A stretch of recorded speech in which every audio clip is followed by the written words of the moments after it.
Yo, what's going on, everybody? You're watching Giants Now by Chat Sports. I am your host, Marshall Green. Appreciate everybody for rolling in and stopping by as day 4 of NFL free agency is here. Voice is a little scratchy.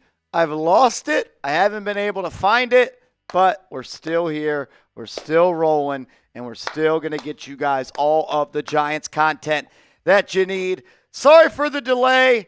Had to deal with some stuffs behind the scenes and things of that such. So apologize for the delay. That is on me. I cannot promise it will never happen again because I can't promise it will happen again. But I appreciate everybody being here. Already been somewhat of a busy day today for the New York Football Giants despite not making any signings in the sense of Russell Wilson is on his way to the New York Football Giants, and they're meeting right now. Russell Wilson had a meeting this morning with the Cleveland Browns. He has then since left Cleveland. He is on his way to 1925 Giants Drive to meet with Joe Schoen, to meet with Brian Dable, and to meet with John Mara and potentially work out a deal or potentially see where we are at. Let's start with this, though, as we got 527 people in the building. If you've been here for all 4 days of NFL free agency, hit that thumbs up icon and give me a real one down in the comments section. If you could, please, please, please hit the thumbs up icon and give me a real one if you've been here all 4 days. Unfortunately, the peak doesn't need much work, Mr. Rick. I'm beautiful and blessed enough. I got the green jeans. I don't need makeup. I did get some bad news. Not bad news, but puppy heart. She's got some worms and stuff like that in her poop or whatever. Already got the medicine prescribed. I almost said subscribed.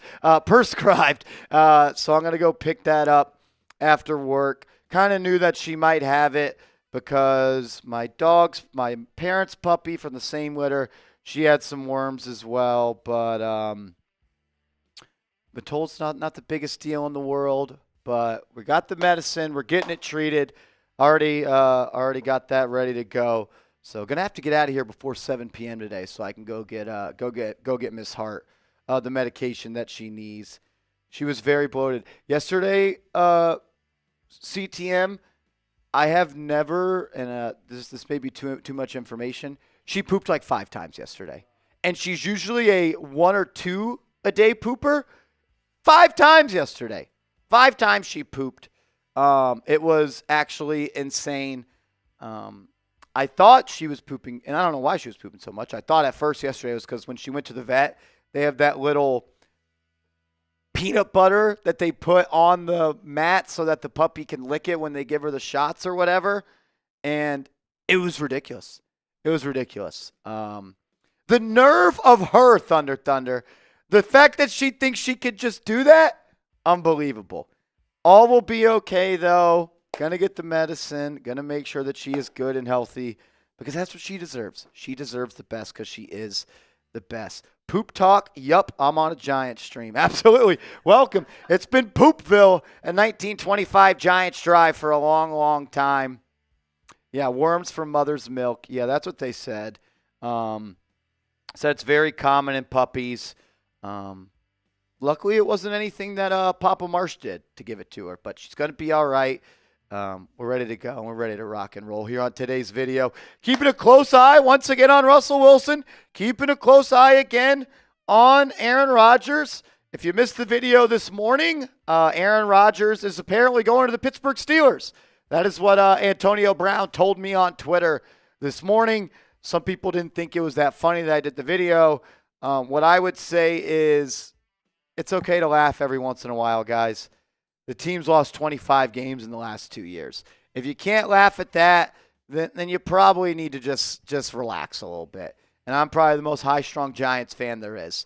It's okay to laugh. It's okay to have fun. It's okay to not always take everything extremely serious. Antonio Brown is not a legit source, and that's where we're at on that. Would you say Relax? I would exactly say Relax. That's a good one. That's a good one. Shout out to producer Alper in the building for us today. Smitty told me he couldn't come to work today because we did too many live hours of Giants coverage. The Bonnies were playing at 10:30 in the morning. Yep. So Smitty couldn't hang out with us today. Shout out to Alper stepping in and getting it done for all the real ones to get their Giants news fix. My guy Mar in the building says, yet again, I'm fine with Aaron and Russ. I think you say or. We definitely don't want both. We definitely don't want both. Sean Hayes in the building. And what's happening, my man Sean Hayes? Austin says Rodgers could be lying like he lied about his vaccination. Okay. Well, again, on this channel, we just shut up and dribble. We don't talk about anything other than football and dog poop. So let's keep all of the other nonsense just not a part of the discussion. We got 691 people in the building. If you're a real one, like Joey DeLuca, can you please hit that thumbs up icon? Let's get up to 270. You know what? With 700 people watching, we're not going to go to another super chat or any other piece of content until we get to 350 likes. Come on. 700 people watching. We should be at a 50% like rate. Let's get to 350 if you have liked the video. 247 type me now. in the chat. Let's get to 350. Come on, people. We got Giants news coming. Hopefully we got something. I don't know when Rodgers is going to make a decision, but Russell Wilson, he's got to be getting a little antsy here because he wants to make a decision quick. You see how easy it was for you to just tell the truth? I don't know when Aaron Rodgers is going to decide. Thing is, nobody knows. Nobody knows. And nobody knows what Aaron Rodgers is thinking. Diana Rossini doesn't know. Antonio Brown doesn't know. Adam Schefter doesn't know. Ian Rappaport doesn't know. Mike Garafolo doesn't know. You know why? Because Aaron Rodgers doesn't talk to anybody. Aaron Rodgers lives in Aaron Rodgers' world. There was a picture that surfaced yesterday with what looked like he had a scarf or a beach towel on the beach, walking around, looking into the ocean for the answers. No one knows. The person I trust the most is Slick Rick. But Slick Rick, if you're watching, I love you. I hope you're wrong. And I think you hope you're wrong because I know you're a Giants fan. I don't know if we're supposed to say that. Even though you had a hat that had a Giants logo on it for a couple of months. Out here doxing the man. I know, exactly. Nobody knows about Aaron Rodgers and where he's going to go because if he was going to be a Steeler, he would have already done that. Yep. If he was going to be a Giant already, he would have already done that. The reason he hasn't chosen is because he doesn't know. And I think for a second, I think he's still thinking about if he wants to play football in 2025. I think there's a chance he retires. I think there's a chance he signs with the Giants. I think there's a chance that he signs with the Pittsburgh Steelers. I don't think it's unreal to think that Aaron Rodgers retires. And I don't think it's unreal to think that he is trying to decide if he's going to play, and if he is going to play, who he is going to play for. 10 likes shy of 350 likes. Again, we're not getting to any other Giants content or any other. We can continue the poop talk. We could continue the poop talk from my dog that I'm sure everyone wants to know about. So, yeah, we could do that. Or you can hit thumbs up icon, and we can hear from Javon Holland, and we can hear from Paulson Adebo, and we can hear from Chauncey Goldston, and we can hear about Darius Slayton and how his media interview went today. And we could talk about all of the other things that are happening around the National Football League. So if everybody could please take 2 seconds to just hit that thumbs up icon, we would greatly appreciate it. It's free. It's easy. It supports the show. It's day 4 of this. We went live for 12 hours day 1, 9 hours day 2, 6 hours for day 3. That's 12 plus 15. That's 27 hours of live coverage over the last 3 days. If you enjoyed it, if you appreciated it, just hit the like button. 810 people watching, 373 likes. Always should be at 50%. So please hit that thumbs up icon. Joey DeLuca, my man, getting us started as always. We appreciate you, my man, sending a super chat. Thank you for being a real one. Remy Curray, Remy Correa VT, is that for the Hokies? VT The Hokies? says, I saw on that Joe Flacco could be a potential QB candidate. What is your opinion on this? Paul Schwartz, longtime Giants beat reporter, all the way dating back to 1994, put out an article where he said if the Giants are unable to sign Aaron Rodgers or the Giants are unable to sign Russell Wilson, they could turn to a veteran like Joe Flacco. And I don't think that's breaking news. Like, if you don't get Rodgers, if you don't get Wilson, you got to get somebody else. Now, I'm not saying Joe Flacco's the best option, but with guys like Mac Jones off the board, Zach Wilson off the board, and all these other quarterbacks coming off the board, we're starting to dwindle that list of who it could potentially be. You could still look at a guy like Jameis Winston. You could still look at a guy like Gardner Minshew. I'd rather have Jameis than Joe Flacco. Go out there 30-30. I'd take it than Joe Flacco, which, I mean, he'll give you first two games that'll play. He'll look great, and then his body will catch up to him, and he'll be a shell of himself. And the film will be out there. Yeah, the film will be out And then he'll have to go to his second way to play football, and he's only got one way to play football. I wouldn't mind Jameis, but the only way I'm signing Jameis, and I'm happy with it, is if I know for sure the New York Giants are getting Cam Ward or Shedeur Sanders. If you don't have a rookie quarterback, that's one of those two guys, and you have Jameis Winston, and Jameis Winston is expected to be your full-time starter for 2025. Joe Schoen and Brian Dable, we'll see you. It was nice knowing you. It's kind of that's where I land on that. So on Joe, I don't hate it. I absolutely do not like it though. And if the Giants just want a veteran, like if you get Cam Ward, I don't mind Joe Flacco as a backup to be that mentor to him and teach him and show him what winning a Super Bowl takes. But I'm not the biggest. Joe Flacco's not all that high on my list.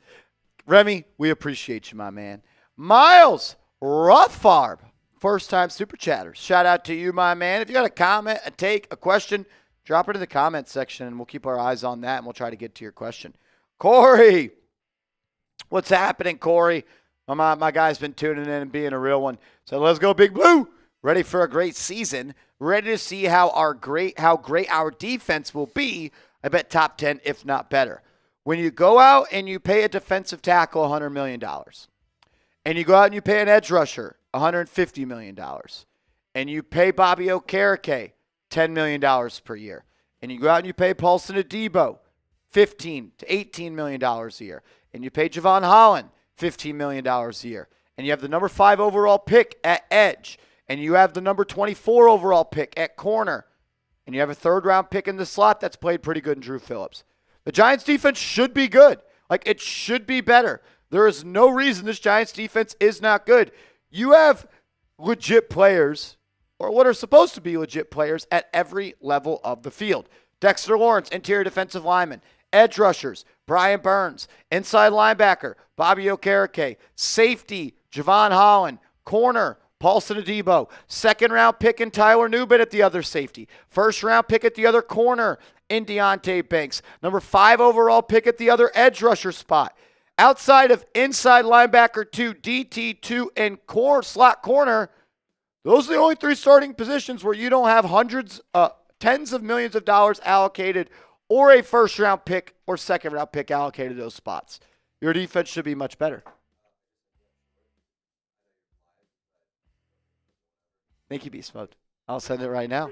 Did you Absolutely, we'll collab. I'll do it right now. You see the ending of that game?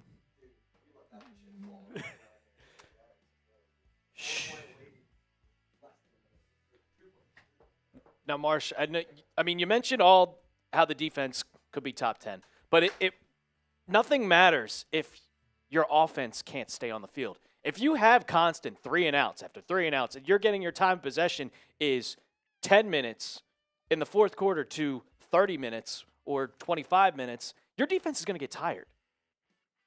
So it's all going to depend on if the Giants find a quarterback, because the defense is constantly going to get tired over and over and over. And it doesn't matter if you have the best pass rushers, like a Brian Burns, like a Dexter Lawrence. It does not matter if the offense cannot stay on the field and let the defense get a breather.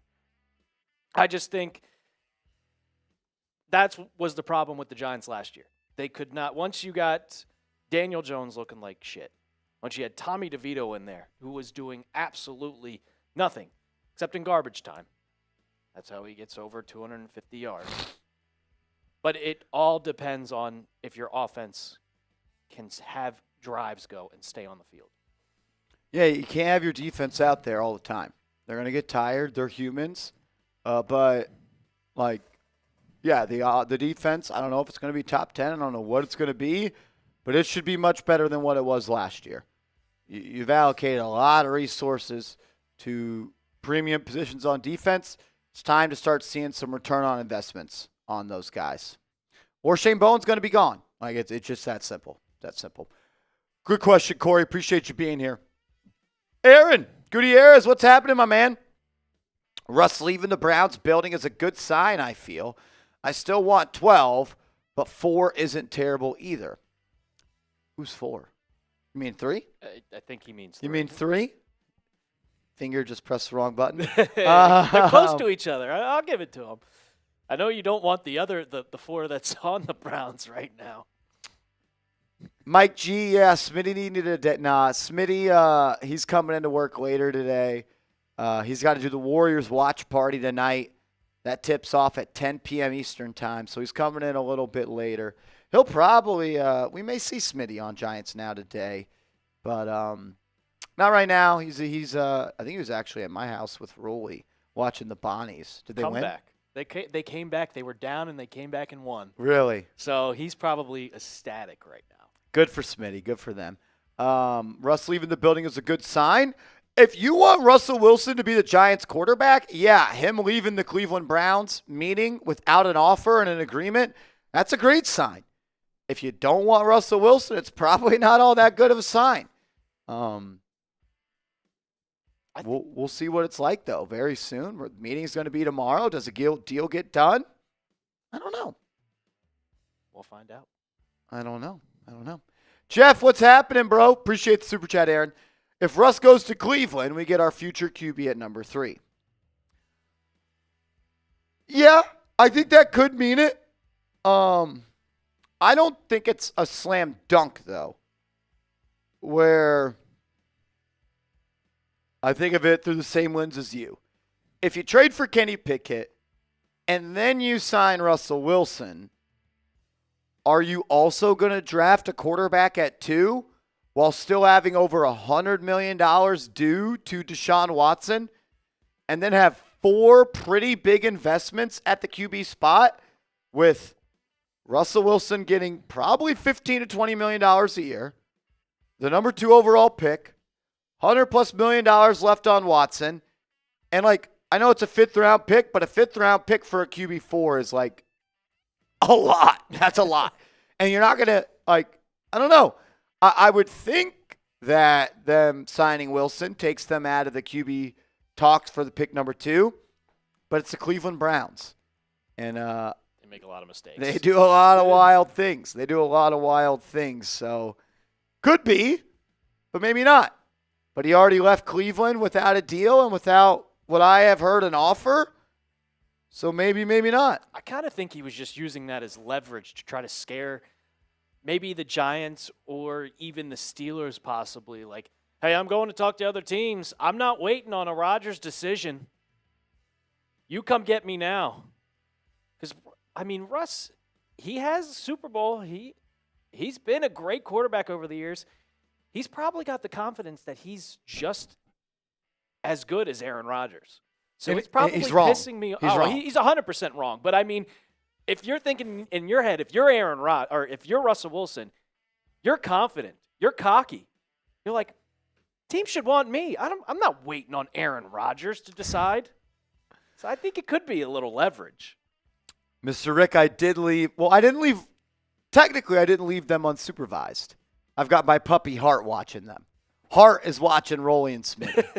Hart's watching Rolly and Smitty, and she keeps those little lunatics in line. They keep them in line. So maybe, I don't know. I don't think anyone knows. No one knows. No one knows anything. Nobody knows. All good. It's all good. What's up, Beast? Says Marsh, all good in the building. Let's go, Russ. Don't need poison in the locker room. That is Rodgers. Love the channel. Let's go, Big Blue. I don't think it's fair to say Aaron Rodgers is poison. All he does is go on a podcast. Like, what, besides going on a podcast every week, is he really that bad in the locker room? Again, Connor Hughes of SNY put out an article where he talked to multiple Jets employees that worked for the Jets when Rodgers was there. They're no longer on the Jets staff. And they all said he was a pleasure to work with. We loved having him in the building. He was a leader, and he was a great teammate. Did he call out Mike Williams for running the wrong route? Yeah. You know what? I like my quarterback holding players accountable. I do. Maybe not to the media is the best way to do it, but he did it.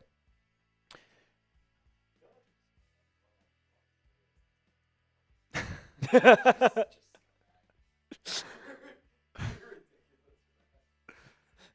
was breaking news. It was breaking news. I think Aaron Rodgers gets a bad rap.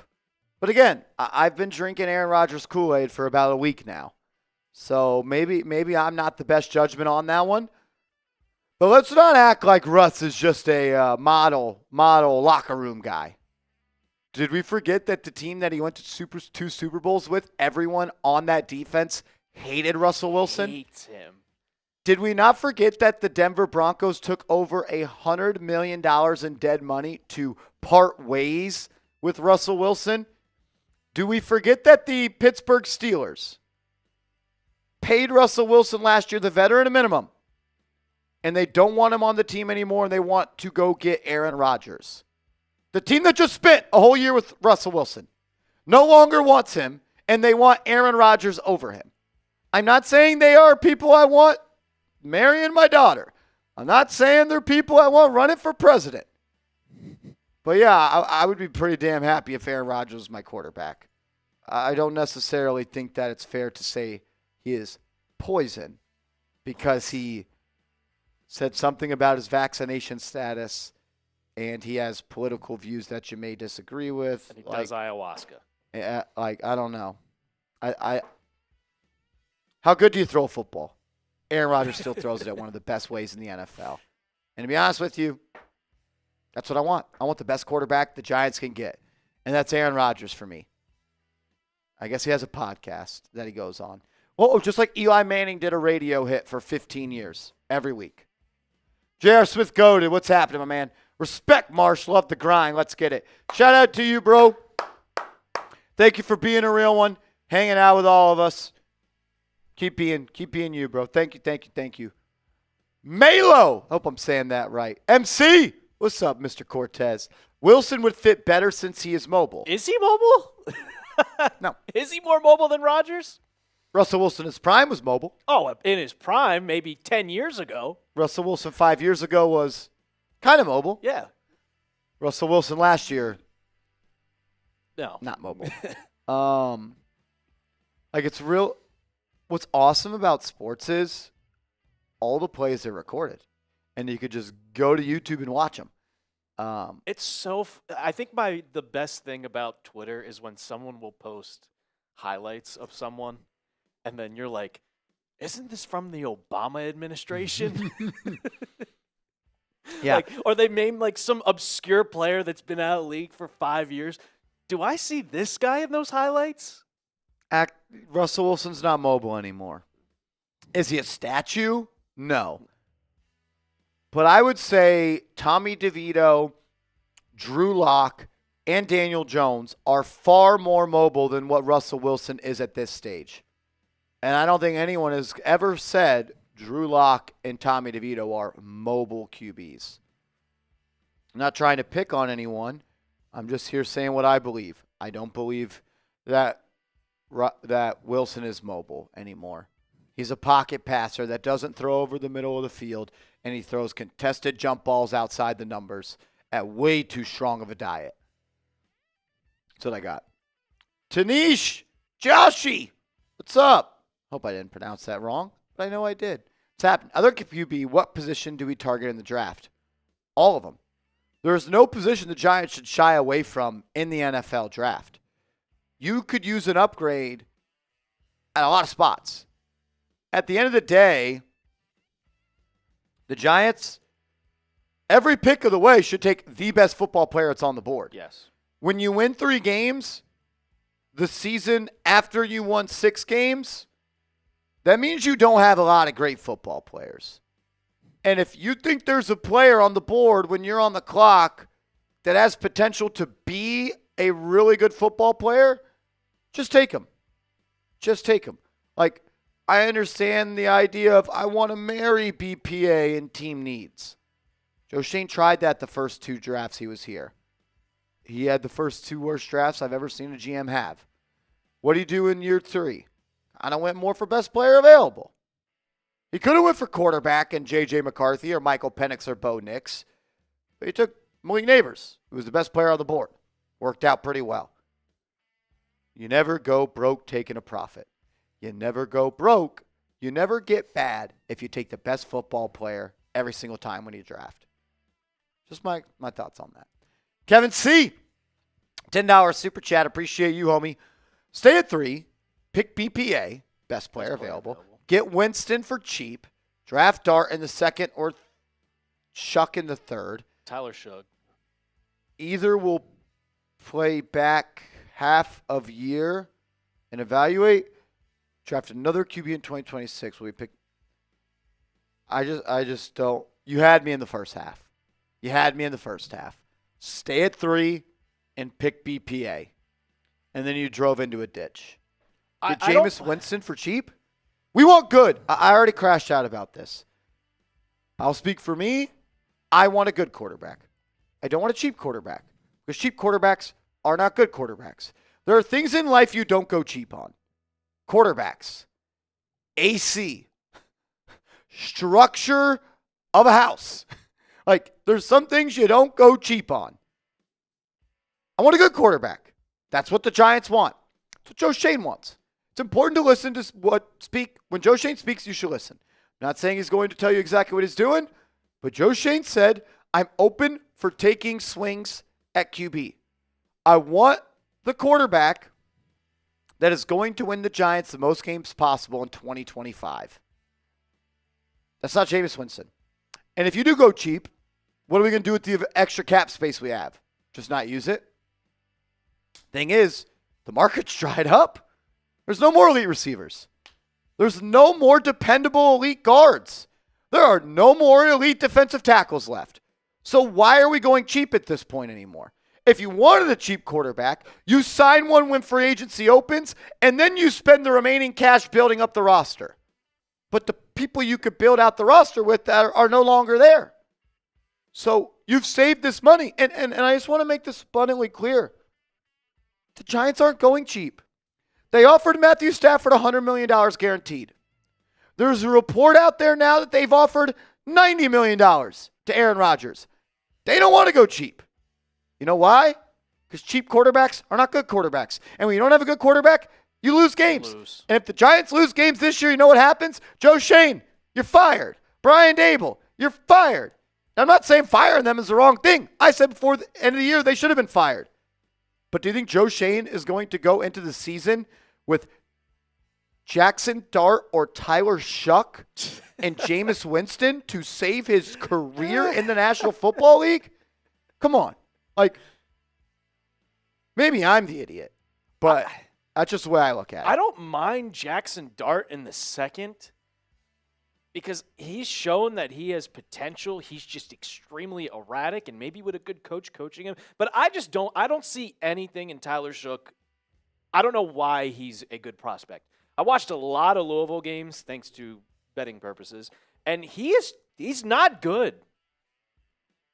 He can't read a defense. He was terrible, and I mean awful in that SMU game.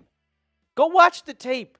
I don't see it. The only bad game I saw from Jackson Dart was against Kentucky, where they got upset. Florida down the stretch. Yeah. 3 picks in a minute.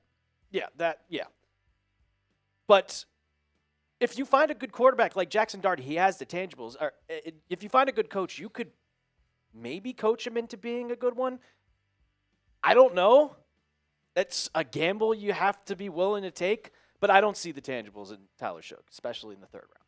And he's like 28. Your job is on the line. You're going to go out and you're going to get Jameis Winston and Jackson Dart. Like, ask yourself that. If your career as an NFL general manager is on the line because your owner told the media, if I'm here this year, if I'm here this time next year talking about needing a quarterback, then we will have that discussion of having a new brain trust in the organization.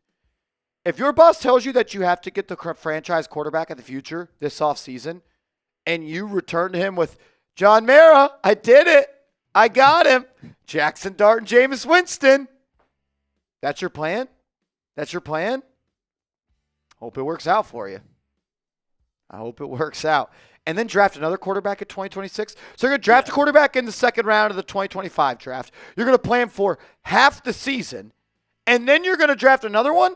So you're going to waste a pick somewhere. You're just going to waste one. You're just going to take a blowtorch and set your picks on fire.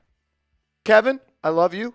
You had me in the first half. Stay at 3 BPA. You were on your way to a home run trot. You flipped the bat. You were about to round first base. And then your pants fell down and you tripped on first base. You forgot to touch it. We still love you. Thank you. I don't get it. Why am I hating on Jackson Dart? I didn't know saying that Jackson Dart was a day 2 player is hating. Toughen up. Isaiah, what's up, Beast? Take Russ, draft Travis Hunter, and Jackson Dart. That's a much better plan than Jameis Winston, Jackson Dart, and a QB in 2026. You get a veteran quarterback, you get an elite player at 3, and you get a player in the second round you're hoping can hit. It's a lot better plan. Isaiah, thank you. I like the plan. Mike G, what's happening, Beast? Says Martian Halper, what's up, boys? Thank you for the love, as always. Thank you for being here 4 days in a row, Mike G. And thank you for bleeding Giants now blue. There's rumors coming in today saying the G-men don't let Sanders go. Saying the G-men don't let Sanders go and draft him at 3. You think it's smoke or real? 4 days in a row. Love this channel and this group. Meaning they're not going to pass on him if he's on the board at 3? Is that what you're saying? I think that's what he's saying. You don't let him go past it, so yeah. Yeah, okay. He says you won't get past 3. Yeah. I am 90% sure that if Shedeur Sanders is on the clock when if Shedeur Sanders is on the board when the Giants are on the clock at pick number 3, I think it's a 90% chance he's the pick. I do. I and the Giants want to walk out of the QB round 1 with a QB. Does it scare you at all of the talks of how he's dropping on draft boards? Because it really doesn't scare me that much. I don't believe it. Yeah. I think Adam Schefter said the most confident thing he is in the NFL draft is that a quarterback goes number 2 to Cleveland. I'm going to listen to Adam Schefter over a lot of other people.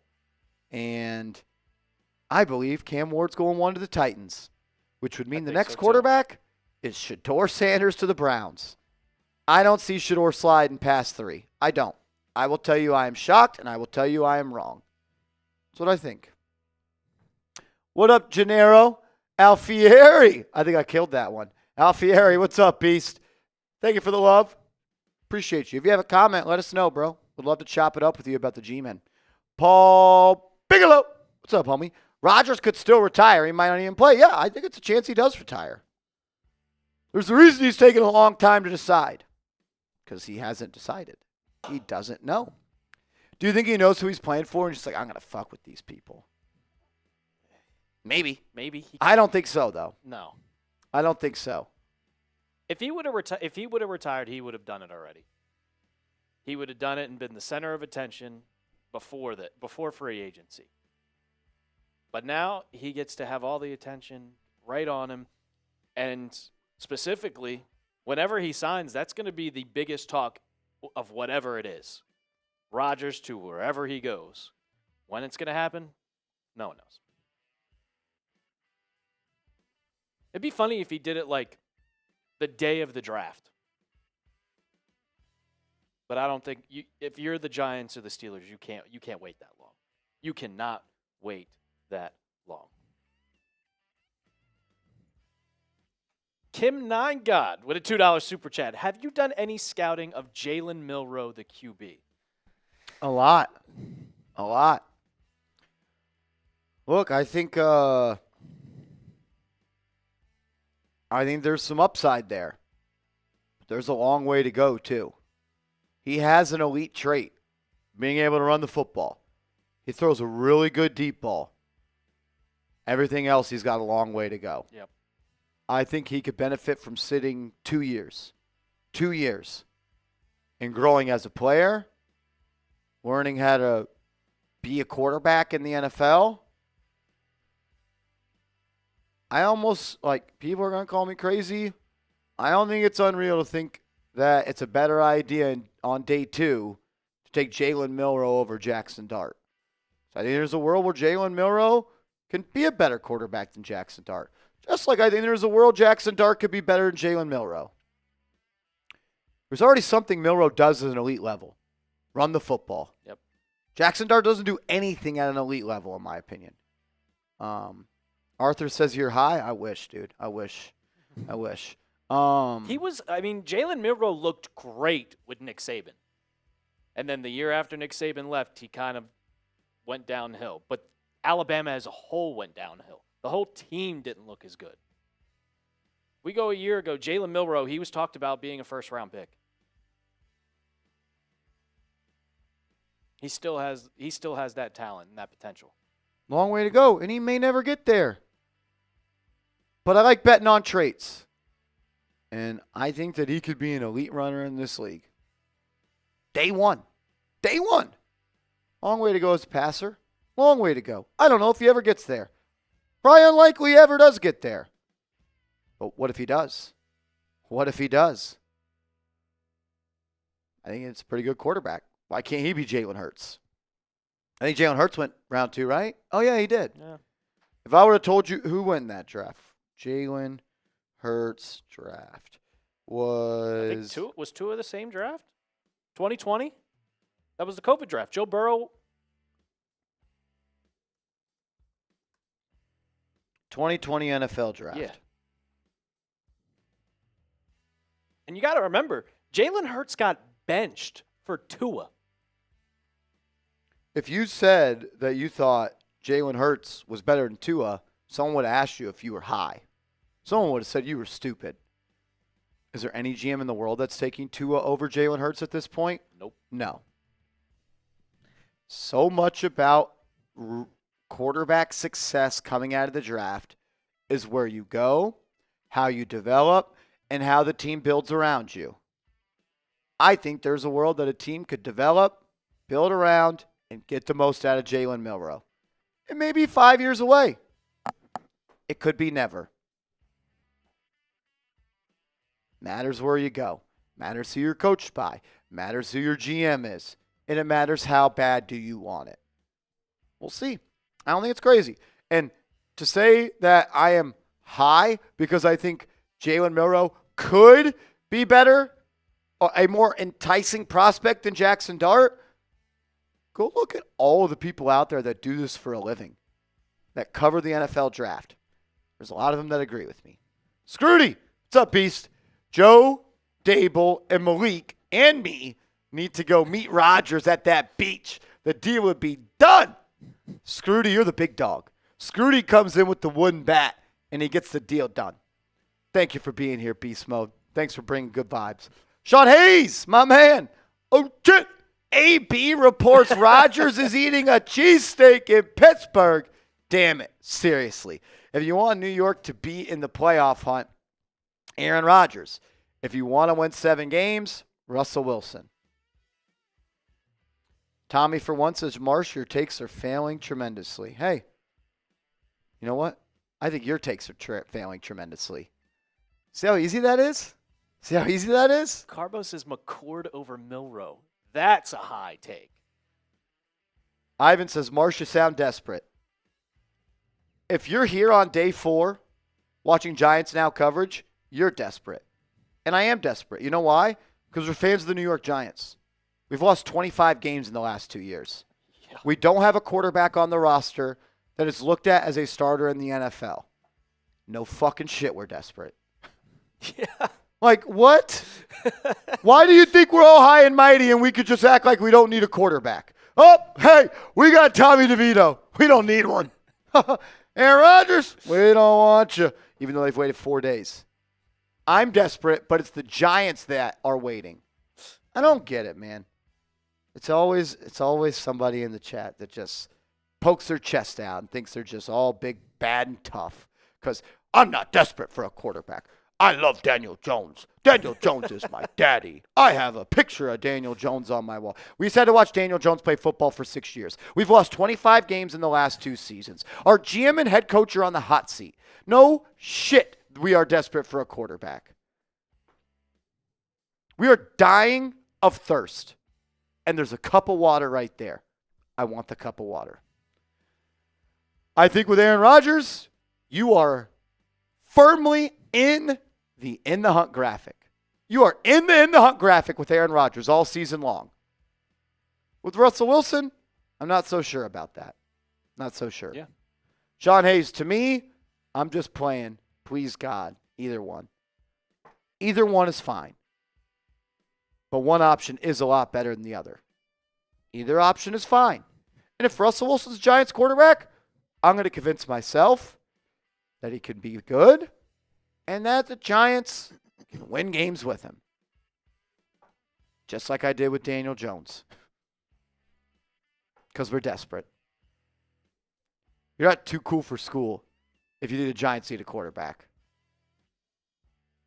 Wake up. Wake up. Sean, we love you, brother. Frank, what's happening, Beast? I don't care what QB we get. I'm just so happy to be as far away from Dan the doo-doo man as we are. I agree, bro. I agree. I don't ever want to see Daniel Jones play for my team again. You get to watch him rot in Indianapolis. For all the people that talk about Alper, I want a cheap quarterback.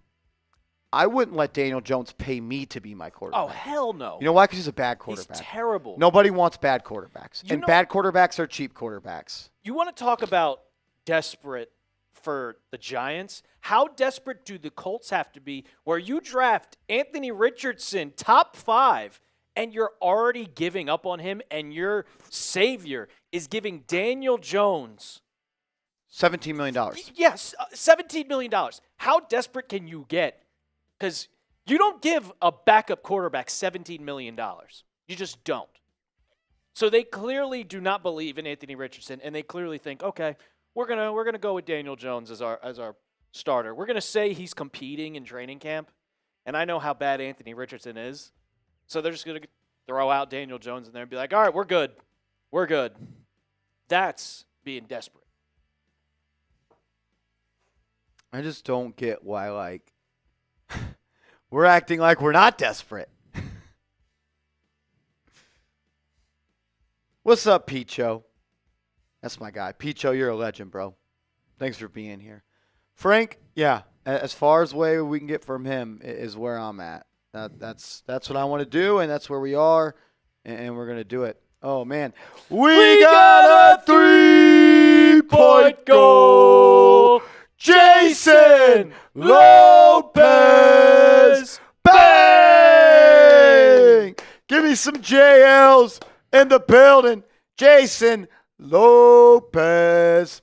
$50 super chat. Salute to you, my friend. Thank you, bro. Says, you think we have a shot with Rodgers taking this long? Absolutely, the Giants have a shot, man. Absolutely. If the Giants didn't have a shot, he would have made his mind up. There's only 2 teams. There's only 2 destinations. You either go left or you go right.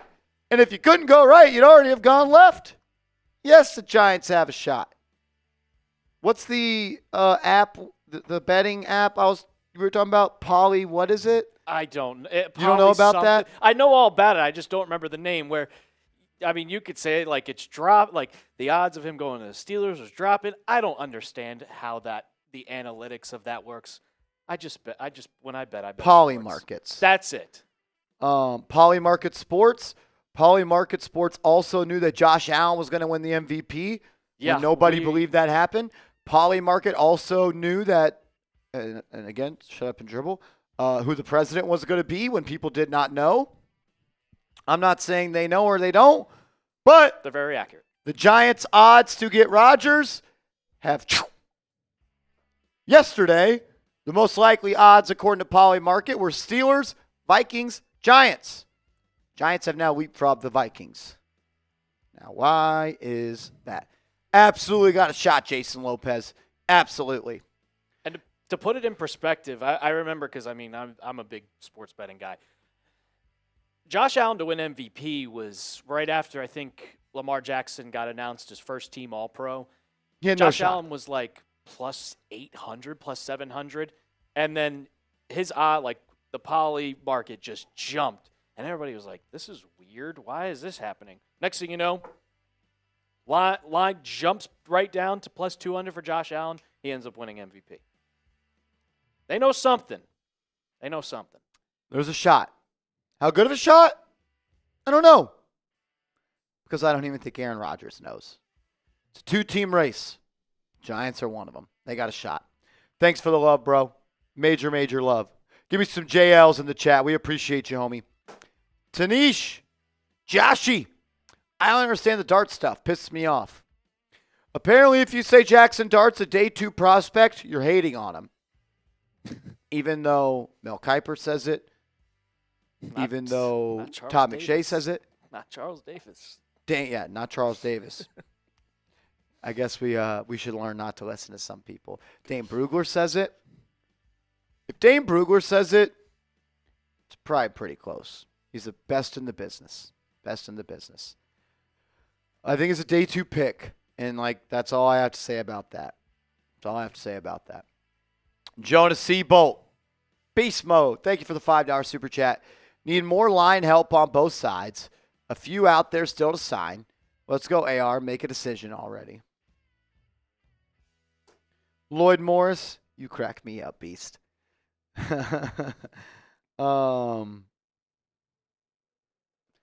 Yeah, I would like to see the Giants go out and take a swing at Tevin Jenkins at right guard now that you have Greg Van Roten as a legit depth piece there.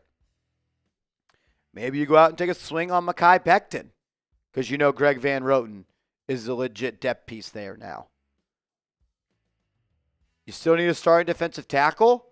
I think that it gets addressed in the first 3 rounds of the NFL draft. And this NFL draft is looked at as one of the best deke tackle classes of all time.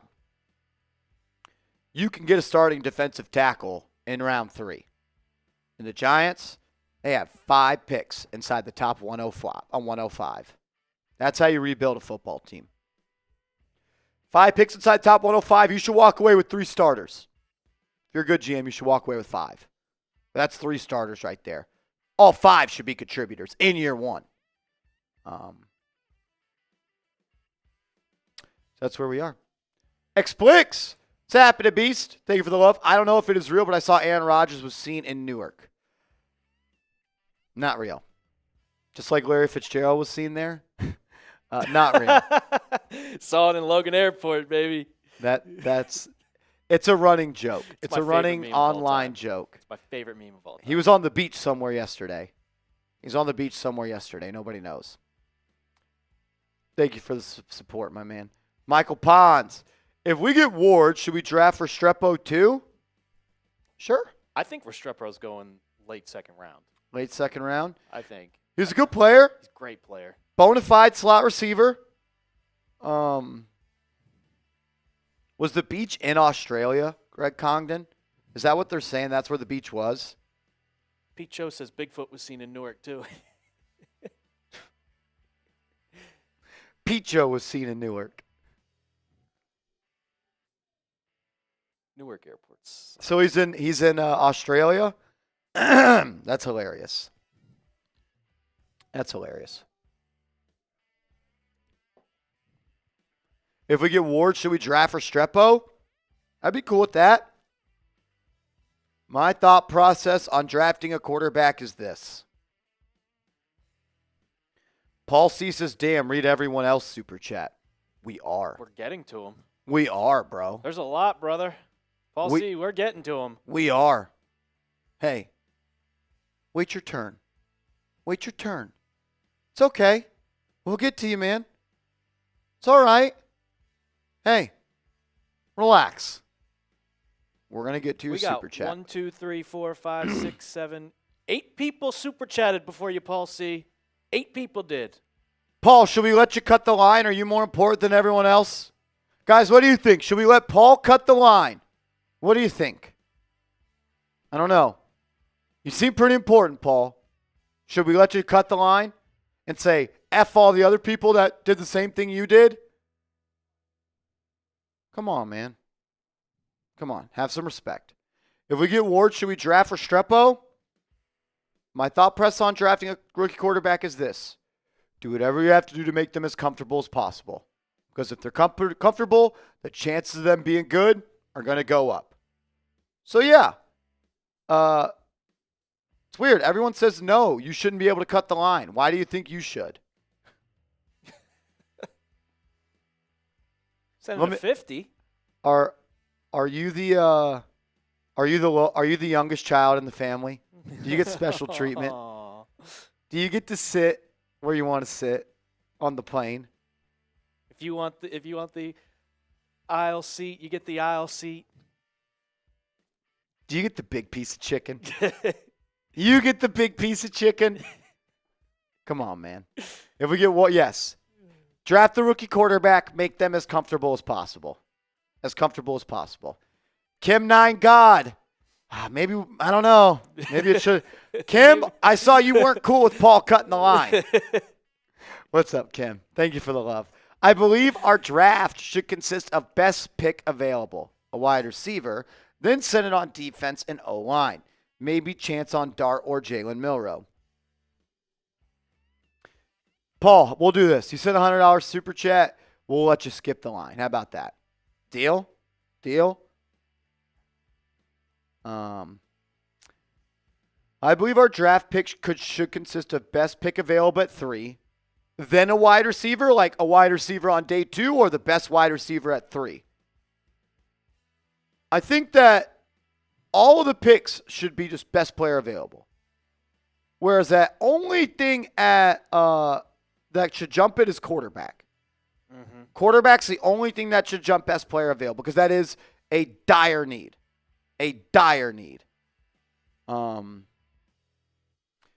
Again, Kim, I am of the mindset you can never go broke taking a profit. And taking the best player on the board when you're on the clock is always going to be a good thing. Because it's never a problem to have 3 good edge rushers. It's never a problem to have 3 good defensive tackles. It's never a problem to have 3 good halfbacks. It's damn sure not a problem to have 3 good offensive tackles. Just take the best players. Approach the draft like this. When you're on the clock, pick the player you think has the best chance to be a Hall of Famer. You'll probably come out pretty happy with your selections. 100% agree. Maybe a chance on Dart and Milroe? Maybe. Maybe. But I'd rather just take Cam Ward or Shador Sanders at 3. That's my preference, though. It's my preference. Corey. Sorry, we didn't let my guy skip your chat. Says, what do you think it would take to move up to 1? I mean, you had that. Is it pronounced Duggan? Dan Duggan, yeah. He's had that where you give up the 3rd overall pick, the 34th overall pick, and then a 3rd round 2026 and a 1st round 2026. He said that's what it was going to take. I'm not doing that. I'm not. No. I'm not giving up pick 34, 65, and a future 1st round pick to move up 1 spot. If I'm the Titans, I'm doing it in a heartbeat because that's a fleece.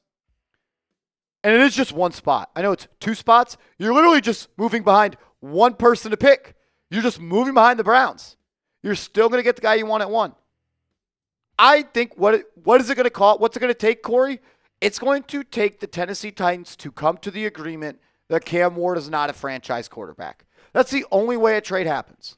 If the Titans come to the agreement in their organization that Cam Ward is not a franchise quarterback, they will trade down. If the Titans come to the agreement that he is a franchise quarterback, they're not trading down. It's that simple. So Once the Titans figure out what he is, then we'll know. If the Titans don't think he's a franchise quarterback, then you could trade up. And my offer would be, I'll give you pick 65 this year, and I'll give you my second-round pick next year. And I think that should be enough. Is it? I don't know. I'll tell you this much. You might be able to call their bluff. Because if they are in serious negotiations with you to trade down, that should tell you they're not taking a quarterback. Because if they were, they wouldn't trade down. There's going to be some games going on. There wasn't any talks about Caleb Williams last year. Wasn't any talks about Jaden Daniels. And we saw it on Hard Knocks. When the Giants called the Patriots, what'd they say? We're not interested. Because when your organization believes a franchise quarterback is on the board for the taking, you don't pass up on that opportunity. Because you never know if another franchise QB is going to be on the board when you're on the clock.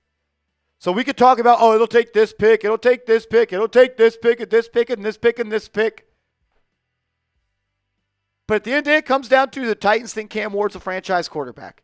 The answer is yes, you're not trading up. The answer is no, you can't trade up. But even then, you may not have to. You may not have to. Great question, Corey. Thunder. What's up, Beast? Thunder. People, Newark Airport is like a bus stop to a millionaire. So don't be fooled by these reports. I don't know. I think we saw Larry Fitzgerald there. Yeah, saw Larry Fitzgerald there. I've been to Newark Airport. I hate it. I can't stand Newark Airport.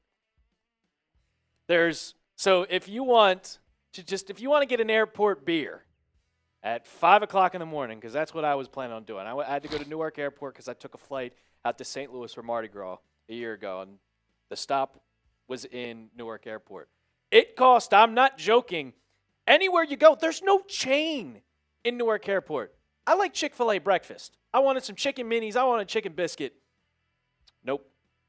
You got to go to some high-end, upscale restaurant where the drinks are $20 a piece. Went up to the bartender, asked, "Hey, can I get a beer?" Yeah, $14. What the hell? Dean, please explain the Larry Fitz joke. So back in, I want to say it was 2015, 2014, maybe even 2016, there was always rumors about the New England Patriots trading for Larry Fitzgerald. Every year, it was Larry Fitzgerald wants out of Arizona. He wants to be a New England Patriot. And the Patriots were going to do whatever they could to trade for him because he wasn't leaving in free agency. So some person at Boston Logan Airport took a picture of a guy at a Hertz car rental place, and he thought it was Larry Fitzgerald because it looked like Larry Fitzgerald. Why did it look like Larry Fitzgerald? Because he had dreads. That's the only reason. The dude was like not in shape at all. Not even close to being in shape. And he posted it on Reddit. He posted it on Twitter and said, "Just spotted Larry Fitzgerald at Logan Airport."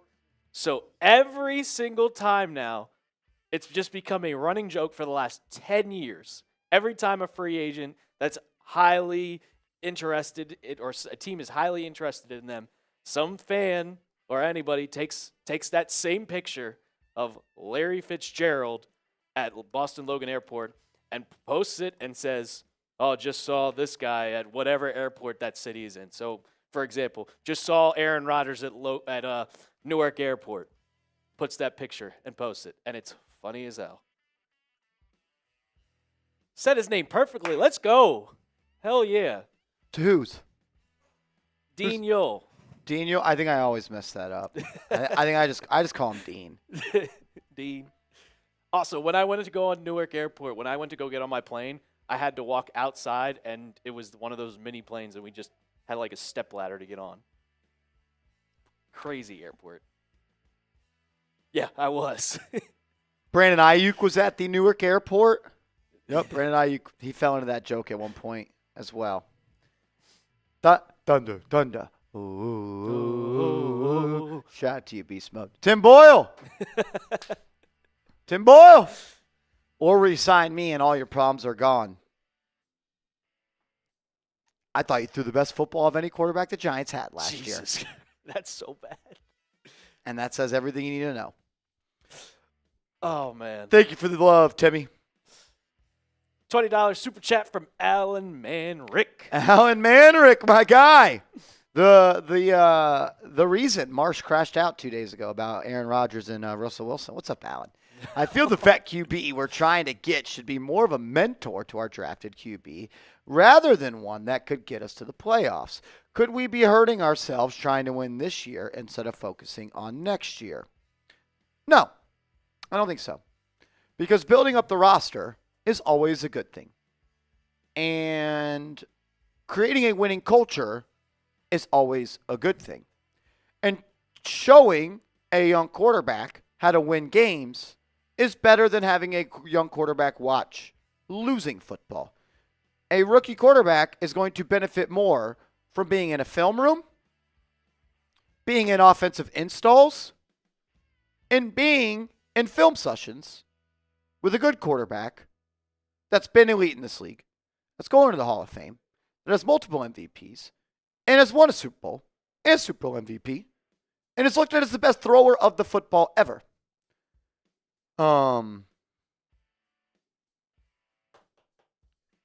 understand that idea of focusing on next year. There's no guarantee the quarterbacks next year are good. Nope. There's none. There's no guarantee. Not to mention, I mean, you think Brian Daboll and Joe Schoen are focused on next year? They may not be here next year. They got one shot. If you go into 2025 and win 3-4 games, you're fired. Gone. Out of here. Can't be focused on 2026. There's two ways that Joe Schoen and Brian Daboll keep their jobs. They win more games than they're supposed to, or they end the season with the belief that they have their quarterback of the future from the NFL draft. Those are the only two ways. So why not give yourself a chance to achieve both those things? Winning a lot of games with Aaron Rodgers? A lot may be a stretch. More than you're supposed to. Playing a meaningful game in January. And having a rookie quarterback. Just put yourself in their seats. What would you do if you're trying to coach and GM for your job? Are you going to go out and get the best quarterback that's available? Or are you going to focus on next year? When you might not have next year. They got to earn next year's job. They got to earn it. They got to earn it. I think you can get a good quarterback and a mentor all in the same guy. And I think that's Russell Wilson, and I think that's Aaron Rodgers. I think Aaron Rodgers is ahead. And Aaron Rodgers has said publicly he is more than willing to mentor the hell out of a young quarterback. Because in life, sometimes you want to be the opposite person that you encountered. And Aaron Rodgers had to encounter Brett Favre, who was a terrible mentor. And I guarantee you that changed his life. And he does not want to be what Brett Favre was to him, to a young quarterback. And I wholeheartedly believe that. Alfieri, what's up, Beast? We need to get Aaron and Ward, not Sanders. Aaron Rodgers and Cam Ward, I am wet. Arthur Flores, what's up, Beast? Rodgers is a diva. Screw him. Don't want him 4 days. What about Russell Wilson? He's not a diva? Russell Wilson's not a diva? Did Russell Wilson sign yet? Nope. How many days has it been? 4. Okay.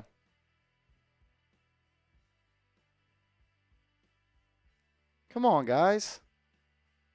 Since when is it a problem to take time to make a decision that's best for you? Since when is that a problem? Why is that a problem? We're now mad at a guy because he's doing what's best for him? I don't know. I was raised in life to never be mad at someone for doing what's best for them. Because, Arthur, what do you do in your life? What's best for you? What's best for your family? If you have children, what's best for your children?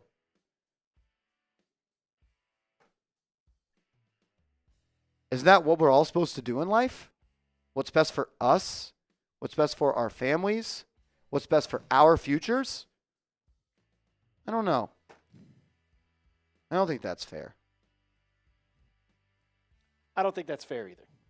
Rodgers can take as long as he wants because of the quarterback that he is. He's earned it. Slick Rick tweet coming in. Oh. Which insider will be the one to report the Browns and Russ had a great meeting and that there's strong mutual interest? Will they tweet it tonight or tomorrow morning before the Giants meet him? Winner gets a Dave & Buster's power credit. Terms apply. Fun fact, my Xbox, I was saving up Dave & Buster's credits for 12 years. Wait, no, longer than that. Like 14 years. I got an Xbox with it.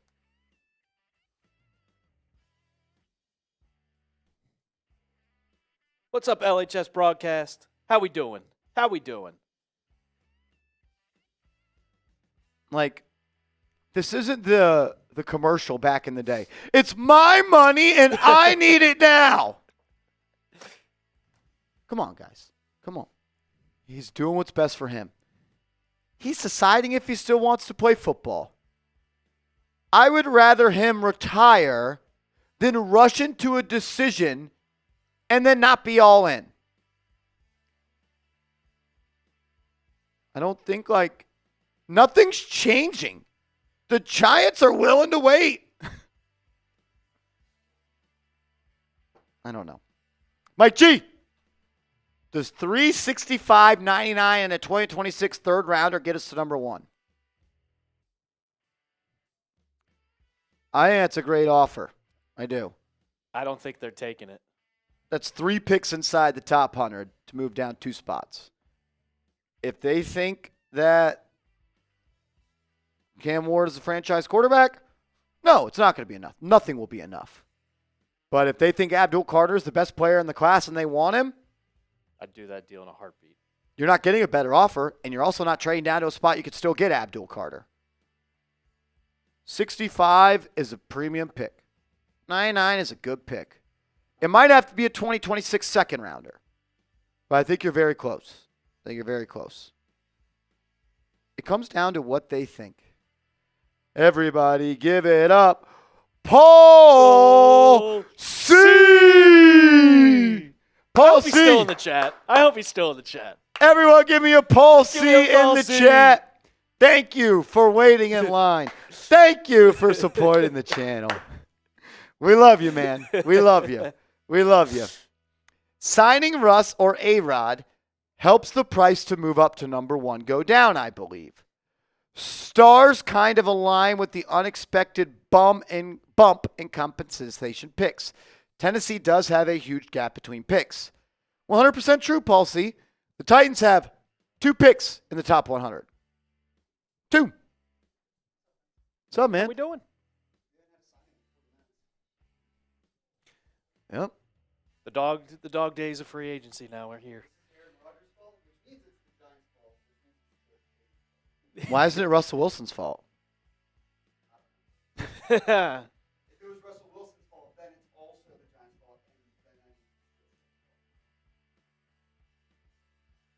It's all Joe Shade's fault.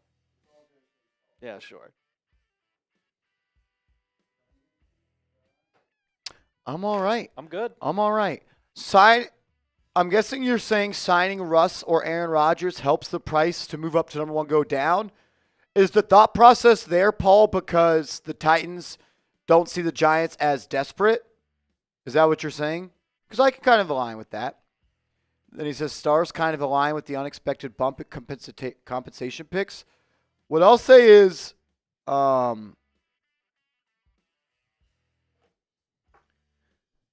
yeah, that's what you're saying. I can get that. I do think the Titans will use if they don't get one of those guys against them in negotiations saying you have to move up. So I do agree with that. I do think that could play into it. I don't know that for sure, though. We're all just speculating at this point. And I do think with the Giants having pick 99 being awarded instead of pick 134, that gives you more juice to trade up. Gives you another top 100 pick. So agree with that as well. And I agree with that. The Titans have a huge gap between picks. Paul C., hell of a super chat, my man. We love you. Worth the wait. I hope that was worth the wait. Worth the wait. Rob Sippy, $2 super chat. Just hide. Just sitting around. Tick tock. Tick tock. Tick tock. Rob Sippy, love you, brother. Saquon Walker. Shayshawn Walker? How do you feel about this plan? Sign Aaron Rodgers, draft Hunter, and get Milroe in the second and have him sit behind Aaron Rodgers for 2 years. Dable likes QBs like Milroe. I don't think it's the worst plan in the world. I don't think it's the worst plan at all. I think it works. I do. And I even think you could use Jalen Milroe in some packages in the first 2 years in the red zone. If you draft Aaron Rodgers, you have to draft a rookie quarterback. You have to. You cannot leave the draft without a rookie quarterback if you sign Aaron Rodgers. Joe Schoen made it very clear. He wants a rookie and he wants a vet. And for once, I believe him because it makes sense. It makes sense. TJ, what's up, Beast? Nobody wants Sanders, and I don't get it. I'm cool with Shedeur Sanders at 3. Am I a bigger fan of Cam Ward? Yeah. Am I more confident Cam Ward can be successful in the NFL? Yeah. Do I think Shedeur Sanders can be successful in the NFL? Absolutely. He has more than enough talent, more than enough football instinct, more than enough football IQ, and more than enough juice from the neck up for Brian Dable to turn him into a successful NFL quarterback. I do want Shedeur, but I want Cam Ward more. So when you say nobody, do you mean chat, friends, other teams? I'm cool with Shedeur at 3. The Giants walk away with Shedeur at 3. I got a rookie quarterback I get to be recklessly optimistic about. That sounds like fun. Pete Joe. Whoa. Shout out to my man Pete Joe. Thank you for the $20 super chat. It says, what's the fine line for Shane between doing what Gettleman did and doing what's best for the future of the team? Is there a possible happy medium where he could do both? I think he's towing the line of trying to do both right now, Picho. I do. Because he has come out and been aggressive. He gave a lot of money to Paulson Adebo. He gave a lot of money to Javon Holland. But he's doing what Dave Gettleman did not do, which is build up the offensive line as well. Brought back Greg Van Roten. Went out and signed 2 backup tackles that can play. And hopefully the season doesn't fall off a cliff if there's an injury to Andrew Thomas.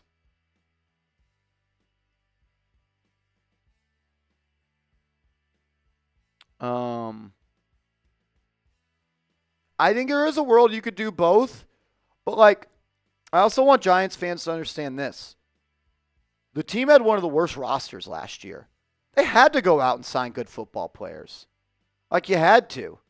And the reason I don't think it's the same as Dave Gettleman is because Dave Gettleman backloaded those contracts.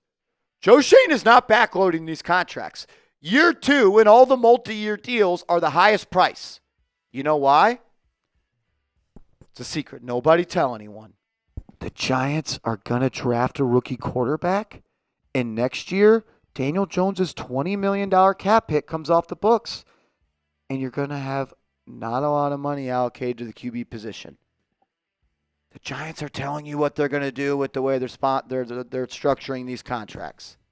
They are anticipating having a cheap quarterback room in 2026. I think he's trying his best to do both, and I think there is a world where you can do both. We're going to see if it works out for him, though. We're going to see if it works out. Wish he was a little more aggressive on offense. You averaged 16.1 points per game last year, 31st in the NFL. You've added 0 new starters. None. You re-signed Darius Slayton for $36 million. So that's where I'm at. I would like for them to be a little bit more aggressive on offense. And if you watch this show, I actually said I wish the Giants prioritized offense in free agency. They haven't done that, but they've added some good football players, so it's hard to say. I mean, who's left on the offensive end for a wide receiver position? Looking at a guy like Amari Cooper, looking at Stephon Diggs, looking at a guy like Cooper Kupp. I would take any 3 of those guys. Take any 3 of them. At right guard, you're looking at Tevin Jenkins. You're looking at Mekhi Becton. That's about it. Can you get one of those guys? Becton, Jenkins, Cooper, Diggs. Cup. You find a way to get one of them. That'd be chills. A. Rivera, what's happening, Beast? What up, Marsh? In your opinion, if Andrew Thomas gets hurt again, do the New York Giants look to replace him?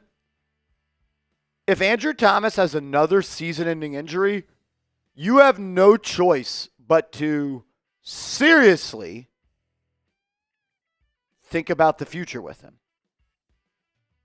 That's just what it is. And that's heartbreaking to say. I don't think it's a you cut him. I don't think it's a you trade him.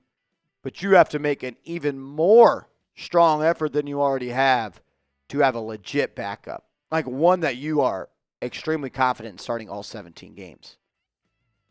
I don't think you cut him. I don't think you trade him. But there will need to be a change of thought process. I'll say that. NP. 9-8 with Pickens and Metcalf can be more desirable. I disagree. If the Steelers sign Aaron Rodgers and they go 9-8, I think Mike Tomlin's fired. They almost fired him this year. They haven't won a playoff game in a decade. I think the last one was it 2017? They won the wild card, and then they lost to the Jags? Is that the last time? They played the Patriots in the championship game in the 2016 season. AFC divisional round versus Kansas City. They won 18-16. What year was that? 17, so 2016 season. So yeah, they played the Patriots in the championship round and got worked. Yeah. You had a better record last year with Russell Wilson. 9-8, I'm not sure that gets you in the playoffs in the AFC. No. So if you go 9-8, you miss the playoffs with Aaron Rodgers, every single Steelers fan would say that's a disappointment. There's a lot more pressure if you go to the Pittsburgh Steelers too. Because if you go 9-8 with the Giants, you're going to be looked at as a hero. Yeah. And I'm not joking. I am not joking. And I think 9-8 gets you in the playoffs in the NFC. I don't think it does in the AFC. He gets to be a part of the New York. He gets to stay in the New York market, the number one market. And we know Aaron Rodgers loves the attention. In Pittsburgh, you're going to forget about him. You're going to forget about him because half the time you forgot about Russell Wilson in Pittsburgh. If Rodgers goes to New York, he is going to be the face of the city because the Jets are even more irrelevant than the Steelers. And you saw how many national televised games that the Jets got. You saw all the talking points about the Jets. If he goes to the Giants, that's what you get. And Aaron Rodgers loves that. I don't think he gets that if he's going to small-ass Pittsburgh. Not to mention what Marsh said. You go 9-8. 9-8 in Pittsburgh, you're fired. Yeah. People are expecting playoffs. They made the playoffs last year with Russ. Russie. You're going to be loved with the Giants. If you have 2 bad games with the Steelers, they're writing you off right off the bat. They were calling for Justin Fields to be the starting quarterback the whole year. You're not going to have that in New York.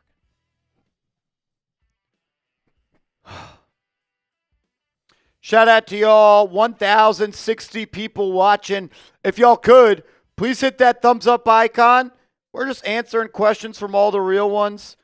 I think we still got a long ways to go on the super chats. We have a ton. So if you want to get your questions answered, send in a super chat. We'll talk about it. A couple people have reached out to me the last couple of days saying they want us to run a 50-50 raffle. Do y'all want us to do a Venmo, Cash App 50-50 raffle? If you do, type me in the chat and let me know because it's up to y'all. If y'all want to do it, we'll do it. If not, we won't. It's up to y'all. Paul C. again. Paul C. Shout out to Paul. We appreciate you, man. Sorry for making fun of you for getting the big piece of chicken every day at dinner. We love you, bro. The window or the aisle seat on the plane. We love you. We love you, bro. We love you, man. Thank you. All right. Do you have the list 3 bottom logo? List 3 logo bottom of the 50-50 raffle? $20 to enter? Yep. This one right here? Yep. There should be one with my Cash App on it as well. And maybe Smitty changed it. Let me see if there's one. Here. I can always add the Cash App. I will move it over right now. Gotcha, brother. If you haven't yet, please hit that thumbs up icon. It's free. It's easy. I'm just going to add it to the top of the... Okay.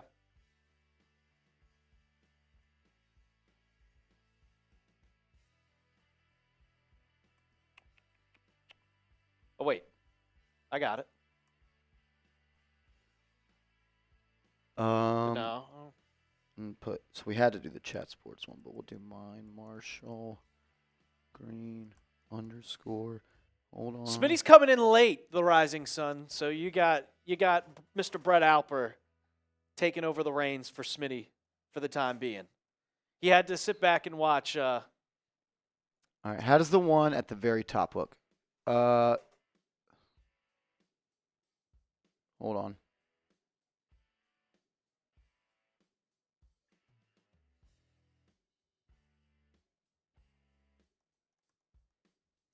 Paul Bigelow, nice to meet you too, brother. I mean, if you watch the Knicks watch parties, you'll see me every time. You'll see me all the time. All righty. So push that. That's also not right. I'm an idiot. I don't even know my own Cash App. Is it not Marshall Green _? No, because it doesn't let you. I think that's it. Let me double check. Which kind of pissed me off. They don't let you do underscores on that on Cash App. I feel you. Too late at night. I mean, that game last night, I was up until 1 a.m. pretty much watching that game. All right, that's it. All righty.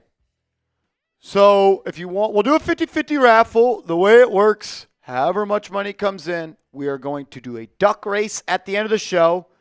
The winner, we will send them the 50% of what comes in.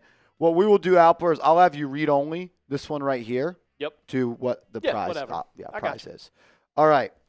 In this doc as well, wherever it is. I got the doc up. Okay, so we'll do this here. All the names? 50-50 raffle. 1. Like that. So that's an easy way to do it. If you want to enter the 50-50 raffle, send a $20 Venmo or a $20 Cash App to Venmo at @MarshallGreen _ Cash App, $MarshG10. Every $20 you send gets you an additional raffle ticket. So the person that just sent $100, they're going to get 5. We'll send that. We'll put that up on screen in a second. So that's how you get in. First one coming in, Paul Bigelow coming in. So we got there. And then we got $100 Cash App coming in from Vic Flair. Love that. Vic Flair sending $100 Cash App. That's love. That gets you 5 ducks on the pond, my man, which means we are already up to $50 in the 50-50 raffle. This goes as you guys want it to go. The more ducks you want on the pond, the more people that want to enter, it is totally up to all of y'all. So, if you want to enter the 50-50 raffle, yeah, perfect. And there we go. Already a couple people in. Shout to Paul Bigelow and shout to Vic Flair. $100 Cash App. We appreciate you, my man. Thanks for getting the chat active. That's love, bro. We can go back to answering some super chats well. Already some more coming in. I'll just continue to shout out people that join the raffle. Like my guy Justin. VONGPHACHANA.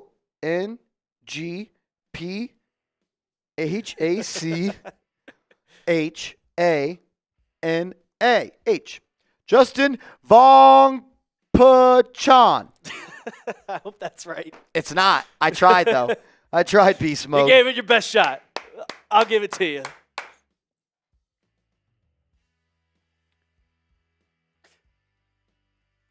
All right, we caught up on the Venmos and Cash Apps to get back to questions. Not yet, Oh. but let's jump. Let's just jump to the question. My phone service is not loading. Oh, here we go.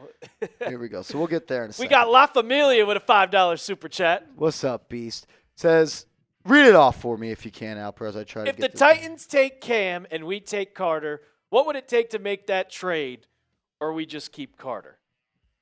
I think it would pretty much be the same exact as you trading the picks. You know what you're going to – I mean, the Titans know what they want. They have the first pick. They can choose whoever they want, and they know that the Giants want Cam Ward. Everybody has made it loud and clear that Cam Ward is the number one quarterback in this draft. We know that Abdul Carter is probably the number one non-quarterback. It's either him or Travis Hunter. Me personally, I like Abdul Carter more than Travis Hunter. I like edge rushers. I think he's generational talent. I think edge rushers have a lot more effect on the game than someone like a cornerback or a wide receiver. So I would rather take Abdul Carter. Bear Neal, he says take Hunter.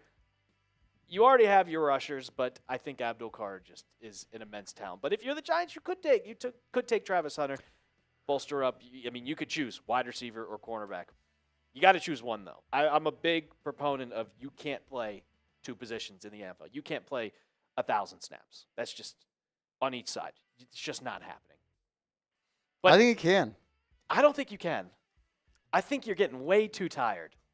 Way. I don't think he plays 100% of the snaps on both sides. But what about like 100% of the snaps on defense, like every corner does, then 50% of the snaps on offense? Do you think you could do it? I think you could, but do you get as much of an effect on him if you do that? You take him off the field when you need him the most on defense? No. I think if he's playing both ways, it's 100% of the snaps on defense. Okay. And then 50% of the snaps on offense. All right. I mean, yeah. I think you could do that. Like, I don't think there's really anyone except him that could do that. I mean, he played 1,500 snaps at Colorado this year. Didn't Devin Hester try to do that back in the day? Never at 100% rate. Yeah, never at 100%. He switched from corner to receiver because he was not good at corner. Yeah, exactly.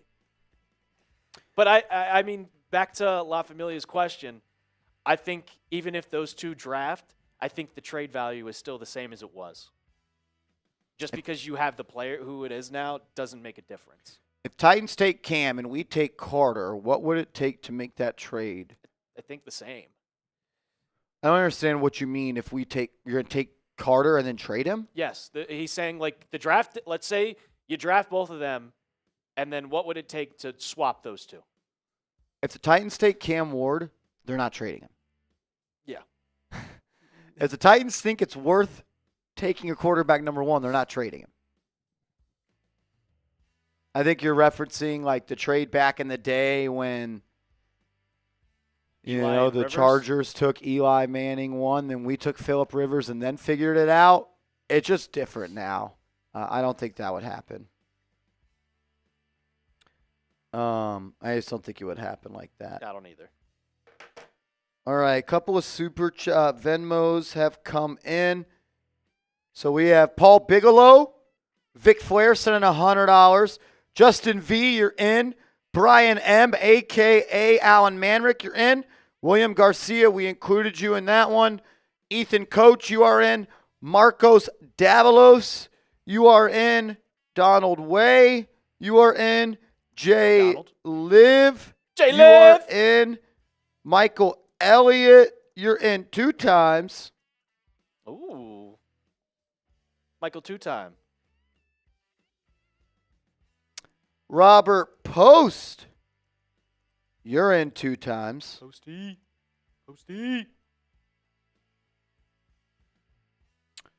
And I think we are all caught up here. If you want to enter the 50-50 raffle, send a $20 Venmo or $20 Cash App to the handles at the bottom of the screen. Right now, the winner's going home with $160 in their pocket. Edwin, what's happening, Beast? Marsh The same Giants fans getting mad at your takes are the same ones who love DJ and rooted for Saquon and the Eagles win the Super Bowl. I have started to notice a trend that a lot of the people that told me that Daniel Jones was only bad because it was preseason, only bad because Rob Simpy, in what? On screen, please. I don't know what that means, Beast. The handles at the bottom of the screen, like right there. Right there. Mm-hmm. Right there. If you want to enter the 50-50 raffle, send a $20 Venmo or Cash App. You know that. As Tom Z. Tom Z, you were in the raffle as well. Zingarelli, is I think how you say it. That just sounds New Yorkish. Italian. Tom is in. Let's go, Tom. That's where we are. Yeah, I mean, look, I don't think anyone is wrong for believing in DJ. Like, look, he's our quarterback. I wanted him to be the guy, too. Because I said the fastest way that the Giants can be good is if Daniel Jones is good. So people are always going to believe in their quarterback. And we are fans of the team, so you're going to rock with your squads. Paul Bigelow, you are in again. You're a beast. But, yeah, it is interesting that the same people that say my takes are trash are the same ones that said my takes about DJ were trash.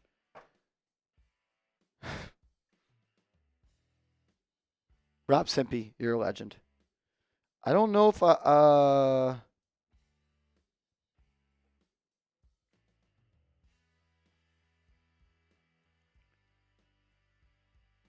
didn't get one from you, Robert Simpson. Says, you got me, dog. You covered it. You got me. Okay. All right. I got you. Gotcha. Yeah, it is funny. It is funny when you think about it like that. Not a J-Tac. My man was killing it early on in free agency. Thank you, Beast. Says we need to pivot off of Rodgers. Already a circus. Should we pivot off Russ, too, because he hasn't signed? Should we pivot off a right guard because we haven't signed one? I get it. I'm antsy. You guys are antsy. We had to watch Daniel Jones for 6 years. I want a quarterback, and I need it now. I get it. There's nothing to pivot to. This? You want this again? Yeah, like you're going to pivot off Rodgers to Russ. And Russ knows. He's the pivot. Russ ain't going anywhere. Russ has 2 teams that want him. The Giants if they don't get Rodgers. The Steelers if they don't get Rodgers. If the Browns really wanted him, they wouldn't have let him out of the building without a deal. As my man Alan Maverick says, call J.G. Wentworth. 877 cash now. Not a J-Tac. Back again. In the end, Rodgers isn't a long-term answer. We can get a vet QB to help a rookie QB elsewhere. Flacco. J-Tac. I would just say this. If your boss told you you need to fix the quarterback position this offseason and you returned with Joe Flacco, do you think your boss wants to keep you? You don't have to get a ring in 2 years. And I think it's also very key to remember. The Giants picked 3rd in the NFL draft. There's 2 first-round quarterbacks. The 2 teams ahead of the Giants in the draft both need a quarterback. There's no guarantee you get a quarterback. You need to approach free agency like you're not getting a quarterback. Because if you sign Joe Flacco and you don't get Cam Ward or Shador Sanders, unemployment will be waiting for you. Get out the door. And he's not finding another GM job. He will never be employed again. There isn't a team that is going to hire him. No chance in hell. He's done. And you know what's crazy? Joe Schoen knows that. That's why they're still all in on Rodgers. That's why they're all still all in. That's why they're still all in on Rodgers. That's where we're at. TJ, what's happening, Beast? My bad. I was meaning to agree with you on the Dart and the QB stuff before. I don't understand why people want Dart over Sanders. Just people that want to sound different. Just people that. Yeah. That's just all I have to say. They just want to be a contrarian. That's basically it. I don't know how you could watch the tape and think that Dart is better than Sanders. I really don't. Makes no sense. Yeah. I don't know. Wow, the Eagles are signing Adoree Jackson. Former Giant corner going to the Eagles.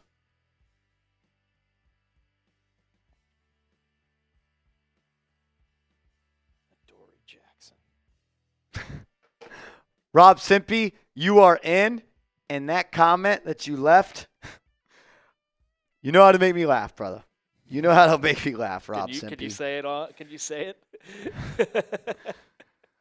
I'll keep that one between me and him. I'll keep that one between me and him. Yeah, look, I agree with you, bro. I agree with you. I would take Shador over. I think Shador is a first-round quarterback. Is he a top 5 quarterback? Probably not. But when price meets demand, that's how you got to roll. That's what I got. Kim. What's up, Kim? Kim, back again. Thank you, Kim. I think we're overall screwed. Sleepy Joe getting the Daniel Jones treatment. I like Dayball, but they're letting Joe overstay his welcome for real. You can't. You truly can't fire a GM and keep the head coach. Because if you fire the GM and you hire somebody, there's no chance, there's no guarantee that general manager likes the type of system that the head coach has. So if you fire Joe Schoen, you hire someone else, is he going to be a fan of Daboll? Is he going to be a fan of Brian Daboll? Or is he going to want to clean house, get all new coaches, get a whole new coaching staff? It doesn't make sense firing your GM and not the head coach too. I agree. That's why I said my final take on the Giants was you either keep both or you fire both. And it was always fire both. I think I did the collab. Thank you, Beast. I thought they should have fired both because I don't think you allow a head coach and a GM to know they're on the hot seat and they have to get a quarterback. Because then you're reaching, and then you are desperate, which the Giants are. But we are where we are, and let's make the most of it. I don't think we're overall screwed. If you don't get Aaron Rodgers, you don't get Russell Wilson, you might be screwed. Made a lot of good defensive signings. Not screwed just yet. Just yet. Philosopher E. Salute, Brother Marshall. 100 in our history of tight ends. Where do you rank Kevin Boss? That's a great question. Oh, man. When did Kevin Boss play? The late? That's hard for me to say off the top 2000s? of my top the dome. Kevin Boss officially for the Giants 2008. played from 2007 to 2010. Yeah, that's what I'm thinking. Late 2000s.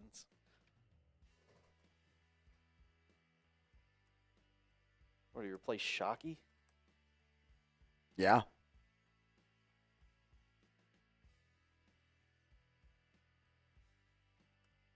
Giants have had some tight ends over the years. I'm trying to pull up a list of tight end receiving stats. Okay, here we go.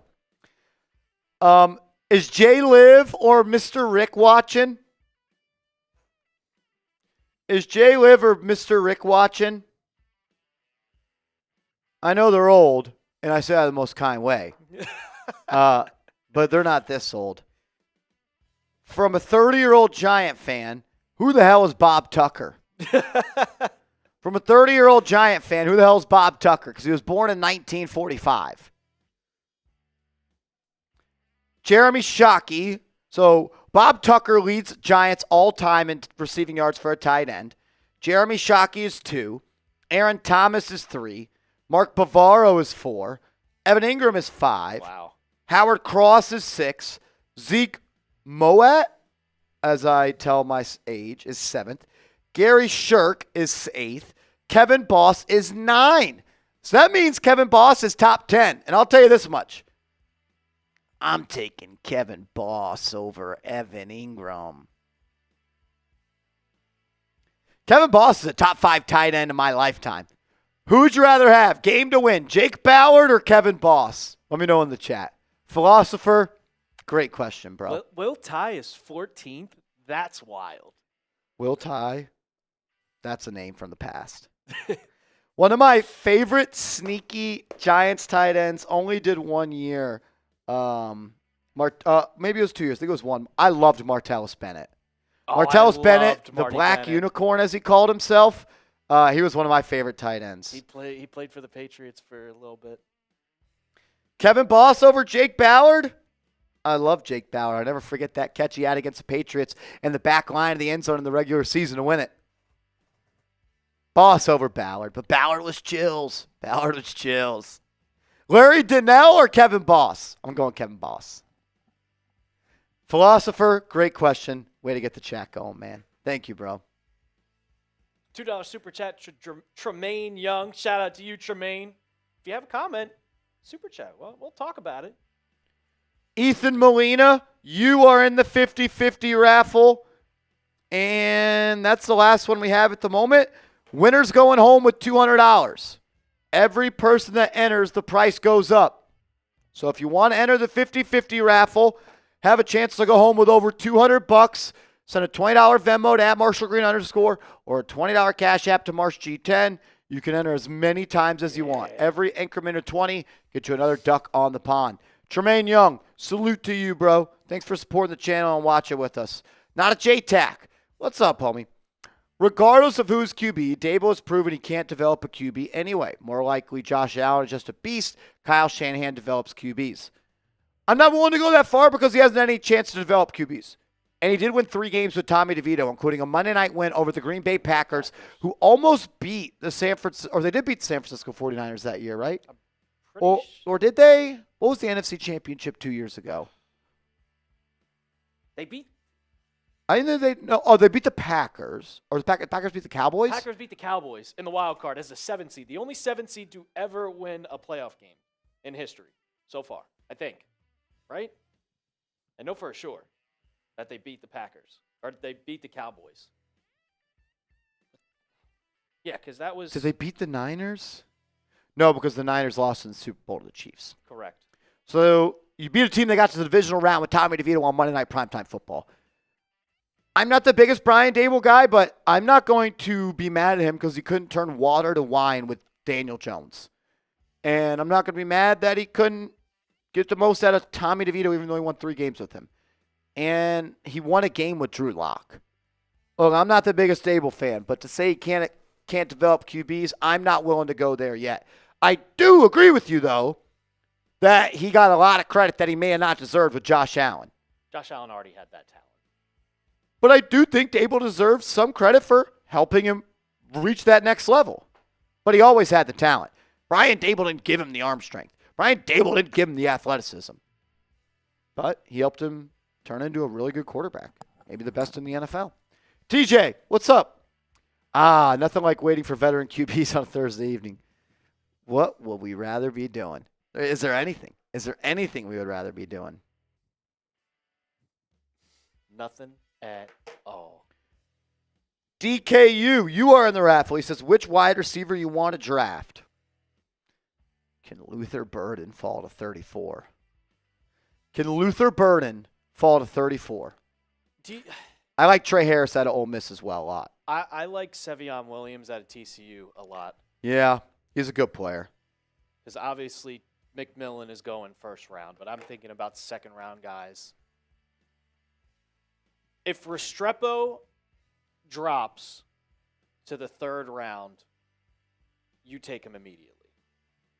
I'm so high. I mean, isn't he the leading receiver in Miami history? Really good. I'm not sure on that Restrepo? exactly. I would not be shocked.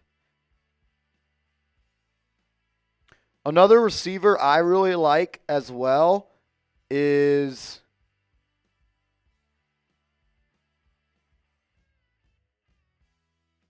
Xavier Restrepo is the all-time leading receiver with 2,844 yards.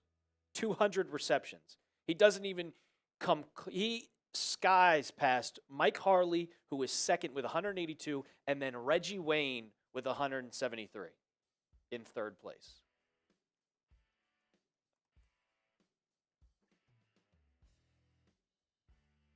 I like Jalen Noel, too, out of Iowa State. I like Jalen Noel a lot, too. There's a lot of really good receivers. This is a receiver draft. Paul Bigelow, Daniel Bigelow, both are in the 50-50 raffle. Oh. Are we relatives? Or do we not know each other at all and we both just share a last name, Bigelow? Did you write his name down? I am right now. Okay. Daniel Bigelow. 2 times for Daniel Bigelow. There we go. We appreciate you. Daniel, thanks for the love, bro. That's my twin. We're identical. I don't believe you. I want to. I don't believe you because I've only ever seen, unless I'm being wrong, I feel like I only see Paul in the chat. And Paul likes to mess with me. Alan needs Wiki is in the 50-50 raffle as well. Not once, but twice. But 3 times? He says, on my kids. He's an Eagles fan. Oh. How's that possible? Paul. How do you have a twin brother and you're not fans of the same team? Paul. Oh, I should say Daniel. It's Paul's fault. Paul should have made him a Giants fan. How do you Be the alpha. Giants fan? Be the alpha, Paul. Dirty D says go Birds. Come on, man. That's sick. Ugh. That's weird because in Daniel Bigelow's Cash App he sent me, it said, I'll take 2 Ducks and I'm a huge Giants fan. F the Eagles. He didn't say that. It'd be really cool if he did, though. Vasquez, I'm glad you liked the video, man. I'm glad you liked the video. 100%. What a wild day yesterday was in New York, Nick. Oh, my God. What a day. What a day. My emotions just, I was sitting there, Marsh. I said, you got to be kidding me. Josh Hart cost us a game against the Portland Trail Blazers. Are you kidding me? And I screamed at the absolute top of my lungs. Oh, it's crazy because when Mikal let it go, I was thinking in my head, oh my God, that's good. And then it actually went in. Woo! Cody Smitty might be at work now. He's got the Warriors watch party, so I'm taking over for the spot. And now Smitty might be better for a Giants live than your boy Alper. But not a Knicks. No, Smitty is not a Knicks fan. Smitty is not a Knicks fan. All right, at this moment, we are all caught up on the 50-50 raffle, and we have 25 ducks on the pond, meaning someone's going home with $250 today. Woo! No switch. What's up? If you want to enter the 50-50 raffle, send a $20 Venmo or Cash App to the destinations at the bottom of the screen. What are our chances of moving up to 1 as it stands? I'm going to say 33%. I'm going to say 33%. I like that. There's a good chance. Alan Manrick says, how do I buy a duck? Alan Manrick,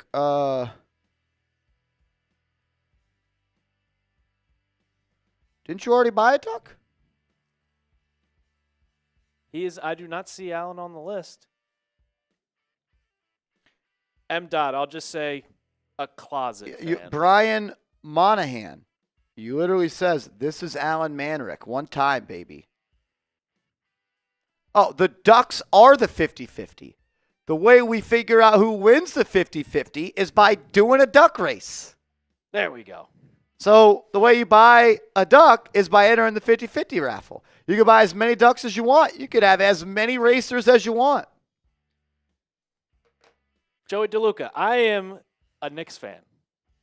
I'll just put it that way. I'm gigantic. So there we are. There we are. No switch, I'd say about 33%.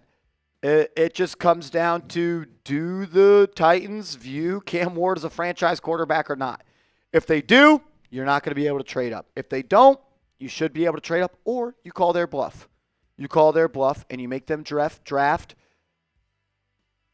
Abdul Carter, and you get one of the QBs at 3. Or if you feel a lot stronger about one quarterback being better than the other, you then go up and get your guy.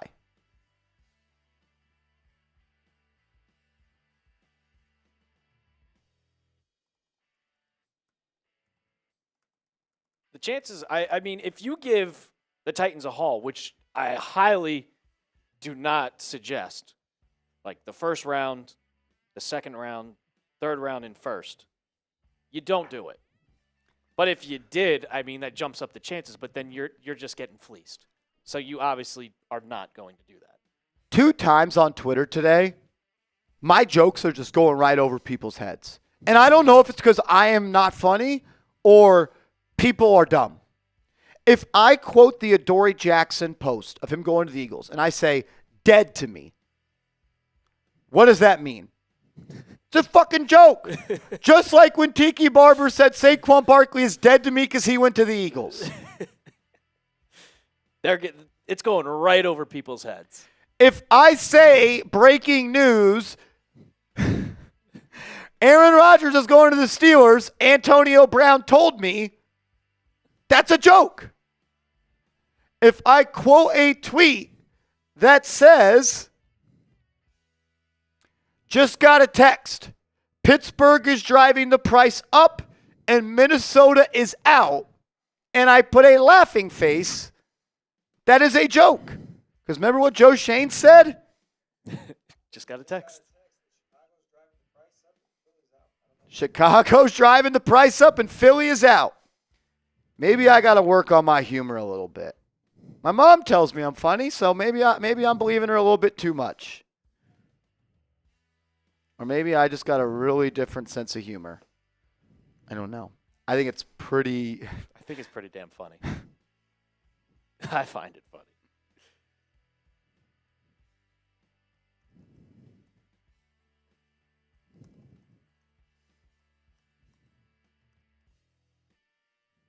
All right. We got Alan Manrick with a $2 super chat. Do I want Shane and Dable moving forward? I didn't. But once they got to keep their job, they got to. You got a chance to convince me again. I can't make a decision on that right now until this season is done. Or maybe I know by week 5. But until the Giants play football games again, I can't say, because I don't think they should have kept their jobs, but I like what they've done this offseason. Now just go get a quarterback. Just get a quarterback. You got one shot. You got one more year. They're given one more year. If you can't do it, then you're out the door. Find a new regime. Do it all over again. If you can get Aaron Rodgers and win 8-9 games, you got another chance. Shout out to Alan Manrick. Connor with a $5 super chat. I think he says, what's good, Marsh? You streaming every day until we sign a QB? I mean, no one knows when Rodgers is signing a QB. This could go on for another month. You streaming every day? I don't know, man. I'm almost out of air. I mean, you walked in. We did the Knicks video. And your voice. Not good. You were drinking hot coffee trying to help it. I mean, since you've gotten into rhythm, it sounded a lot better. But I can tell you right now, when you get off this stream, Marsh, and you go to the doctor with Hart to get her meds, and you sit down and you don't talk for another hour or two, like just constantly, you're going to wake up and your voice is going to be raspy as hell tomorrow. Absolutely is. It will. It feels better right now, but like it still kind of hurts. Like you could just feel the strain.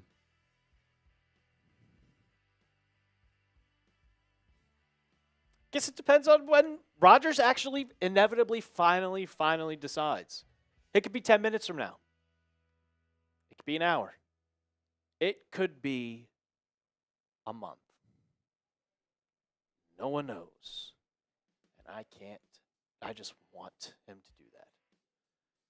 Shout out to you, Connor. $5 super chat. Ahmad coming in with a $2. What would a contract for Cooper Kupp or Stephon Diggs look like? Well, I was actually looking up the Cooper Kupp contract details on what he would get. And according to Spotrac, which keeps track of pretty much everybody's salary cap, contracts, all that, they're projecting Cooper Kupp at around $11 million. And I saw that and I was like, $11 million, that is nothing. I know Cooper Kupp's going to be 32 years old. He's declining. He's been hurt. But $11 million? That's nothing. Darius Slayton got $12 million. Josh Palmer's getting paid. I know these guys are younger. DK Tutu Metcalf. Atwell got $10 million. That's He what I'm didn't saying. score last year. Tutu Atwell got $10 million. I know Cooper Kupp is going to be 32 when the year starts. I think that's when it is. I'm not 100% sure when his birthday is. His birthday is June 15th. He will turn 32 on June 15th.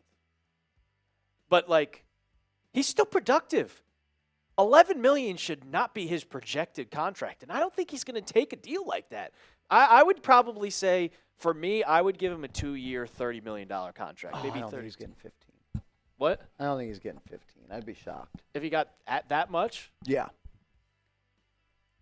Hopkins just got $6 million. Yeah, but Hopkins is washed. Washed. If I got Cooper Kupp stats up here. 67 receptions. No, I think he's a good player. I just don't think he's getting $15 million. Do you think he's getting 11?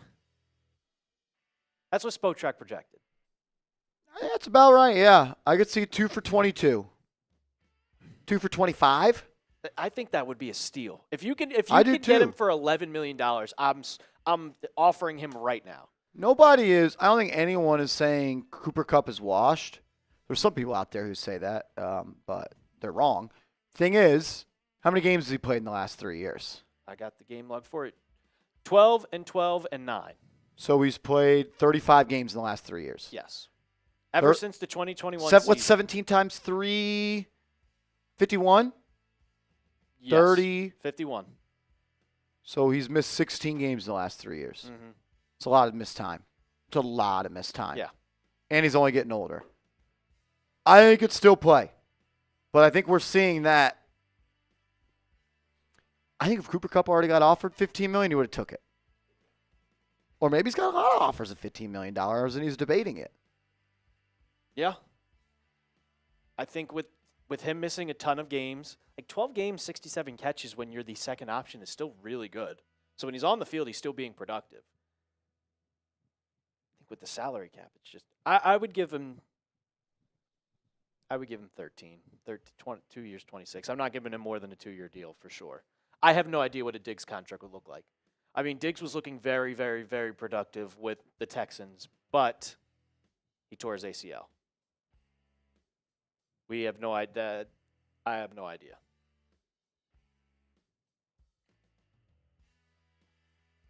$32 years old. I mean, Devontae Adams is 32, I think. 31, 32. Devontae Adams still got it. I think both those guys get 10-ish. 10-ish. What's up, Asia? 10-ish million. That'll be my guess. That'd be my guess. Shout out to you, Ahmad. DJ91, what's up, Beast Mode? What's Marsh's top 3 Jim Carrey movies? Number 1 for me is Pet Detective. I By have to far. look up a list, to be honest By with you. far. Ace Ventura, Pet Detective. Hello. Hey, sir. Loser. I love that movie. It's a football. It is a football movie. Ace Ventura, Pet Detective is a football movie. I like Bruce Almighty. Love Bruce Almighty. The Mask, Liar, Liar. I like Sneaky Yes Man. That's an underrated movie, Yes Man. I like all the Dumb and Dumbers.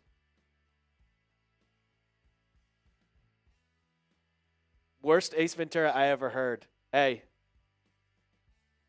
You know what you are? His first movie was in you 1981. Rubberface. Laces out, Dan. Truman Show is almost forgotten. Grinch Stole Christmas was good. Cat in the Hat is very underrated. Go watch that back. As if you watched it as a kid, go watch it. Go watch Cat in the Hat as an adult. It's funny as hell. Ace Ventura 2.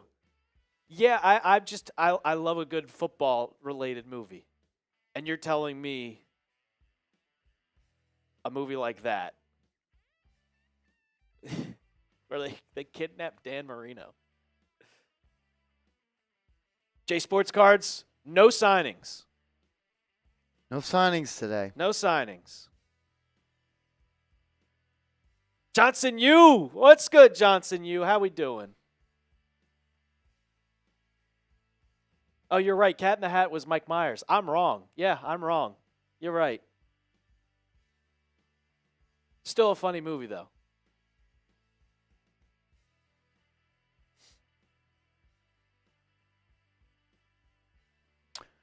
All right, yeah, it's all those I named are in there. All those I named are in there. Blue to Green, what up? Hey guys, was wondering if I can get a full recap of only free agency we signed and any news about QBs. Well, we haven't signed any free agents today, and the only news we have on QBs is that Aaron Rodgers has still not made a decision, and that Russell Wilson is going to be visiting with the New York Giants tomorrow. Russell Wilson met with the Cleveland Browns today. He is leaving Cleveland without a deal, and he is set to meet with the decision makers of the New York Football Giants tomorrow at 1925 Giants Drive. And that's all I got. That's all we got today. That's all the news you need to hear. And Adoree Jackson went to the Eagles. Elijah says, Marsh, did you see how Stephen A. talked about us? No, because I don't listen to Stephen A. Smith. He said a whole bunch of things about the Knicks today. Stephen A. Smith doesn't watch sports. He just talks about them. Robert Post, what's happening, Beast Mode? How long do you wait so you don't miss out on both Rodgers and Russell? I would. Blue to Green, you want all of the free agency moves? You want to know about all the free agency moves the Giants made or just today? Because you've been in the chat every day, so I would assume you wouldn't want to recap on days that you've already been here. How long do you wait? I think Russell Wilson does not have anywhere to go except to the Giants. No, oh, you missed yesterday? We'll get to it in a second. Hold on. You're good, Paul. We still got a ton of super chats, so whenever you want to. Yeah.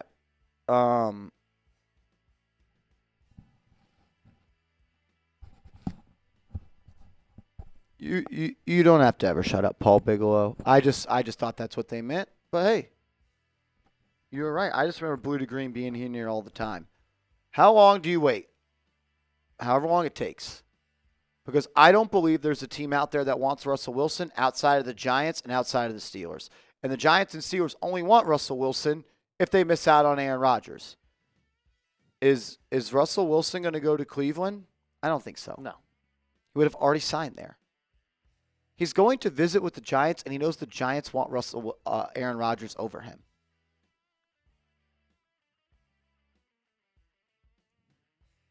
I don't think there's I honestly don't see how I don't see Russell Wilson being missed out on.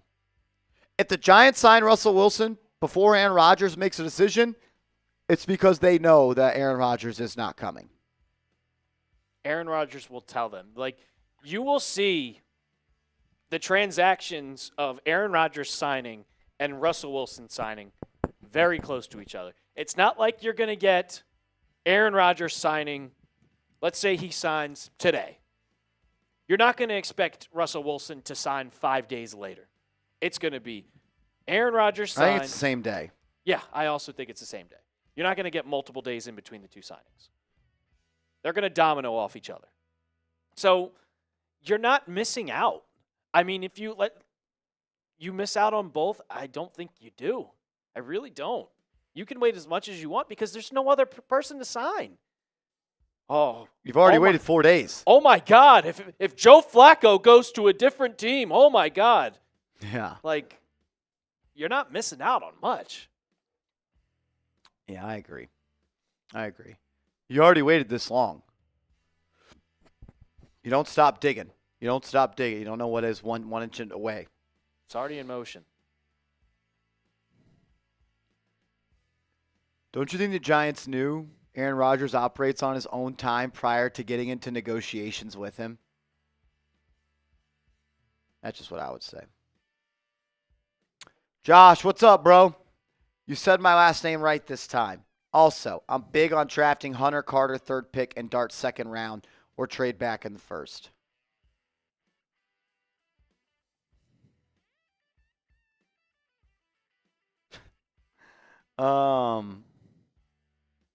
Does anybody want to trade up to the 3rd pick? So, Josh, question. If Shador Sanders and Abdul Carter are on the clock at number 3, are you taking Shador or Abdul Carter? I'm curious. What you got to say.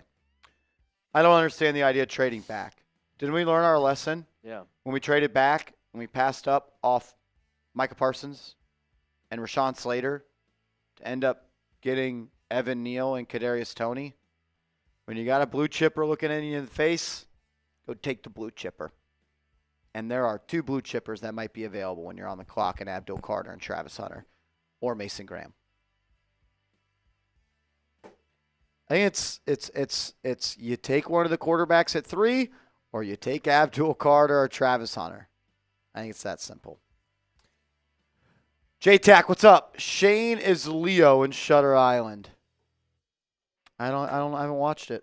You've never seen Shutter Island? Nope. I'm not a big movie guy. I mean, I'm not a big movie guy either. I haven't watched a movie. I haven't sat down and watched one in 2 years, but I've seen Shutter Island. I don't really get that.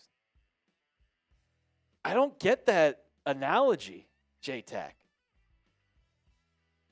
I mean, the movie's out. The movie's been out since 2006. Shutter Island. I'm just gonna say it. It's a mental patient. Leo plays a mental patient, and he pretends he's convinced himself that he is a cop with Mark Ruffalo. He's a cop, and then in the end, you find out that he's just not a cop this whole time. He's just been the mental patient inside the mental institution, and everybody around him is just playing the game with him. Everybody's pretending with him. So is everybody pretending that Joe Schoen is the GM? And they're acting, and Joe Schoen is acting? 2010, yeah. The movie's over 15 years old. Spoiler, the movie's 15 years old. If you haven't seen it by now, it's too late. But I don't get it. They just pretending that he's the GM? It is what it is.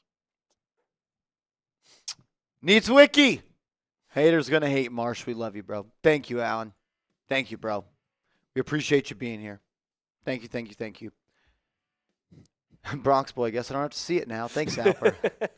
You're welcome, Bronx boy.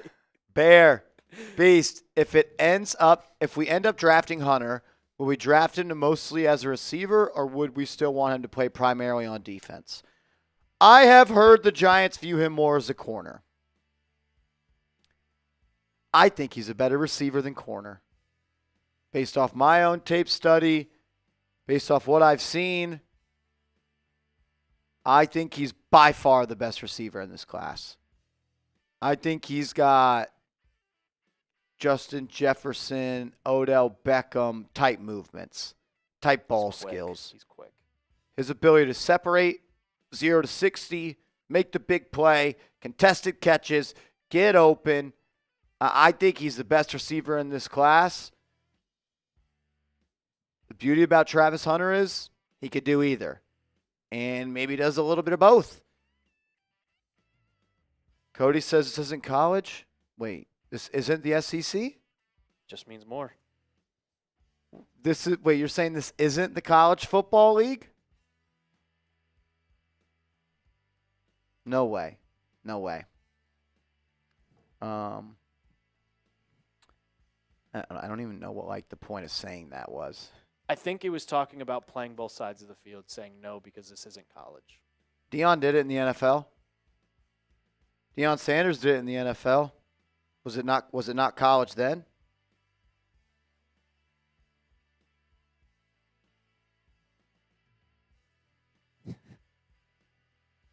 I do think Deion Sanders had a year with 36 catches, 475 yards, and played full-time corner. I think that's pretty good. I have been avoiding Marley and Me my whole life, Mr. Rick. My mom, growing up, asked me to watch that with her 100 times. I never will. I will never watch that movie. Since you know what happens. I know that it is a very sad movie It is about a dog. Yes. And I don't want to watch it, and I don't want to know any more about it. You don't have to. I would advise. Because I am sure I already know what happens in my head. And I don't want to know anything about that. So, la la la la la la la. Not listening. Yep, the dog dies. No shit. Jesus Christ. No shit. That's a bad spoiler. Come on, Gavin.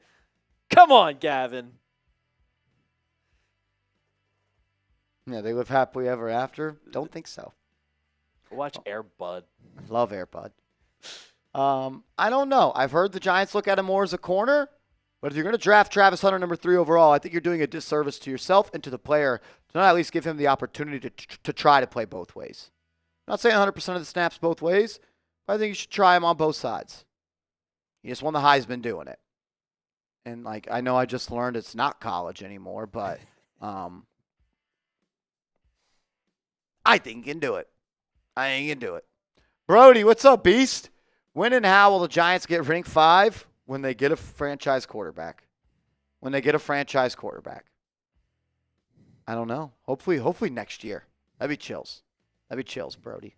Shout out to you, man. Shout out to everybody that's super chatted. We're not skipping anyone's super chats. There's a lot stacked up. I want to give everybody the response that they earn and deserve. So if we take a little while to get to yours, I apologize. But I would assume everyone wants me to give them a good answer. So I hope everyone is okay with patiently waiting their turn. We have nowhere to go. We've already been live for over 2 hours and 13 minutes just answering your questions. Appreciate everybody sticking with us. Appreciate you, Brody. Joe, what's happening, Beast Mode? These fans who I've been telling for the last 6 years Jones stinks are the same fans that don't want Aaron Rodgers. This fan base has become a laughingstock, embarrassment, and is addicted to losing. Yeah, same people that love Daniel Jones don't want Aaron Rodgers. It's actually hilarious. And the same ones that love Daniel Jones also don't want Shedeur Sanders or Cam Ward. I don't get that. Huh. Interesting.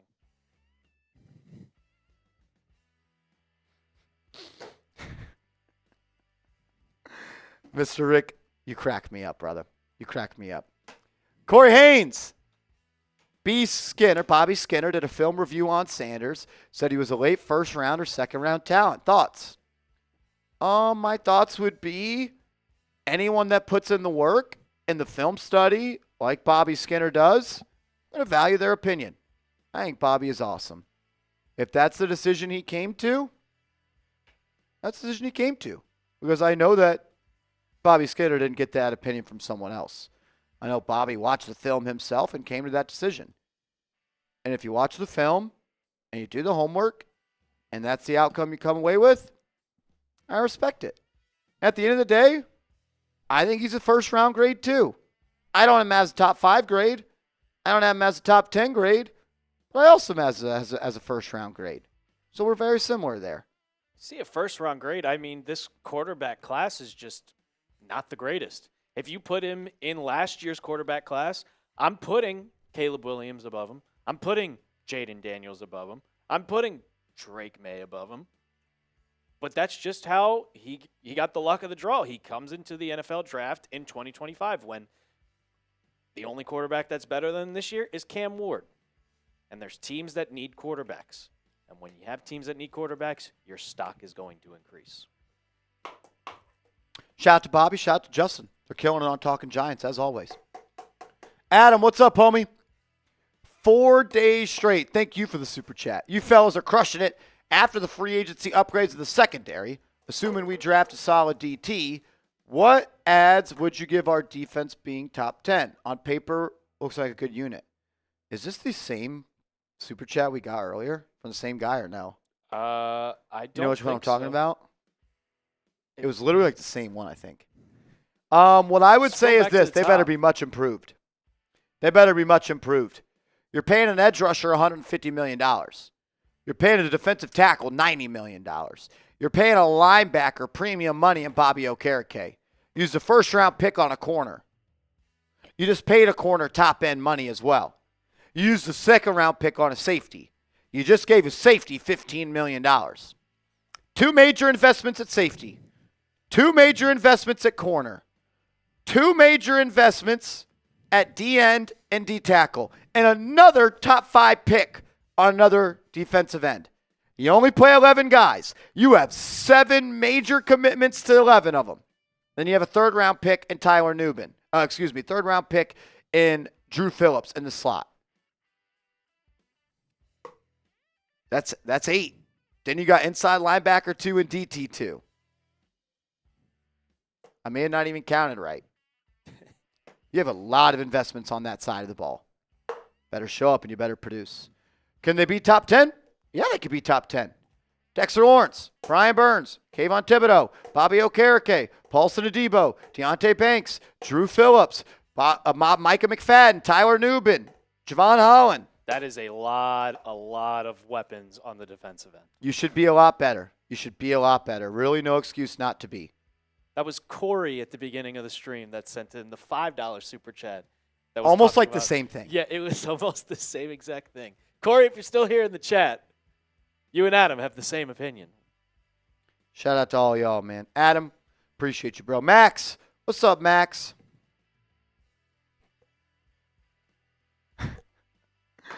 Much easier to fire a GM and hire a coach than the other way around. If the GM hates the coach and it doesn't work, he just blows it up after the first season.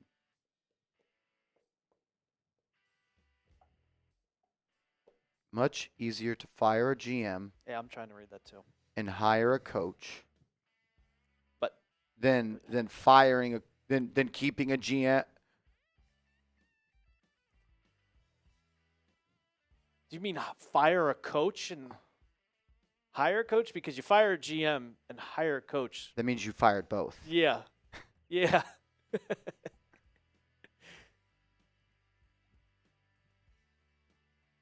I don't really know what he's saying. I'll say this. Brian Dable and Joe Schoen are a package deal to me. Yes. They're a package deal to me. It never made sense to fire Dable and keep Joe. It never made sense to keep Dable and fire Joe. He corrected. He gave an explanation in the chat. Easier to fire a GM and hire a new one while leaving the coach than the other way around.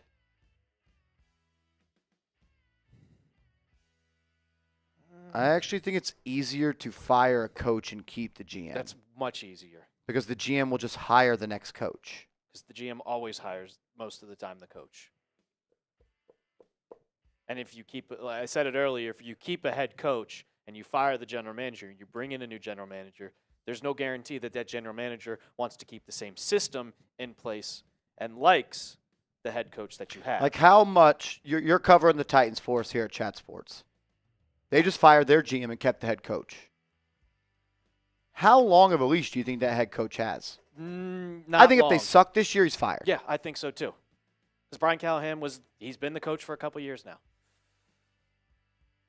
And most GMs get 2 head coaches. Mhm. You get to hire one, and then you get to hire another. But for me, I like them being package deals. You get them together. When you hire a new general manager, you get to bring in that new regime, that fresh start completely. It's not like you fire the general manager and you really just have that same regime that you have all together and you don't know what's next. You're the general manager. You're like, all right, these guys are going. I'm just in here just to sign players. Gardner Minshew signing a 1-year deal with the Kansas City Chiefs. QBs are flying off the board. QBs are flying off the board. Gardner Minshew, you are a Kansas City Chief. That tells me Carson Wentz ain't coming back. Carson Wentz is going to stay a free agent. But if you hire a new coach with an old GM and they don't get Max, don't you think the GM is only going to hire a coach that they get along with, though? You're going to go through a long interview process. And you're going to hire a coach you don't get along with? I just don't really understand. I don't get your thought process. Why would a GM that just fired a head coach, because that's who fires coaches, GMs. Why would he then hire his replacement and that person be someone he doesn't get along with? I don't understand. I appreciate the super chat, but I don't understand. I'm really trying to get it. I don't. Jay Liv, what's up? Marv Alper. You're here. Let's switch the conversation. St. John's all the way. Deja vu, 1987. You think Rick Pitino comes save the Knicks again? Oh. I'm hilarious. I don't hate it. I don't hate it, but I mean. They could do worse. Yeah. But how long do you get him for? He's coaching till the grave. He's a vampire. He's never going to the grave. Oh man. 1987, St. John's all the way. Besides my alma mater, I'm rooting for St. John's in the tournament. I did last year. I was pretty upset that they didn't make the big Vasquez, dance. he did a full entire NFL Combine presser. It's on the Chat Sports channel. He answered multiple questions about what he wanted to play. If you want to go watch it, it's over there. He said he wants to play both ways, 100%. That's what he said. Appreciate you for the super chat and supporting the channel, Jay Liv. We love you, bro. We love you. J-Tac, Dable sucks. They were in the mix to have the worst scoring offense in history in 2023 and in 2024, including teams before the forward pass. J-Tac, did they suck because of Brian Dable, or did they suck because of Daniel Jones, or did they suck because of both? I'm going to blame the suck percentage on 90% Daniel Jones, 10% Brian, 80% Daniel Jones, 20% Brian Dable.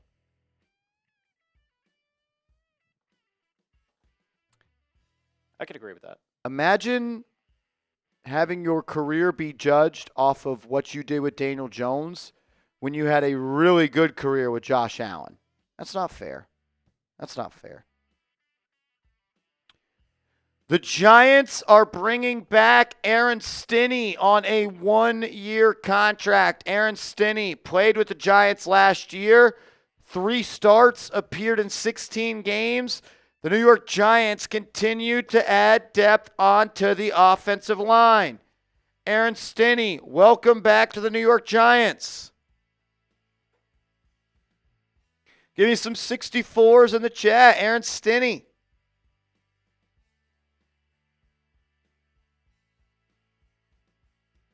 Aaron Stinney is back with the New York Giants. We finally have a transaction. It's about time. Been waiting and waiting and waiting. And woof. It's about damn time.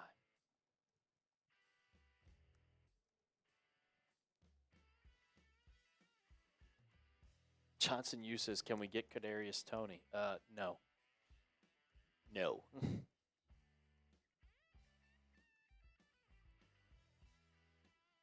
RE98, has anything happened? We just got a signing.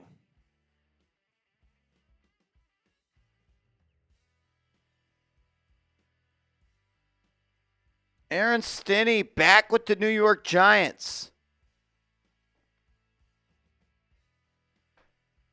The New York Giants sign Aaron.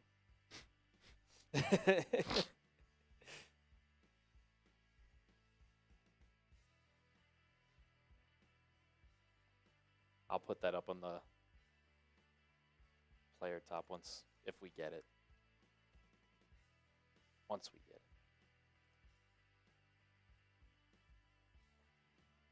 it. Big moves. Big, gigantic moves. Wow, breaking news. In advance of their visit from Russell Wilson tomorrow, the Giants hosted free agent quarterback Joe Flacco on a visit today. Whoa. The Giants hosted Joe Flacco on a visit today.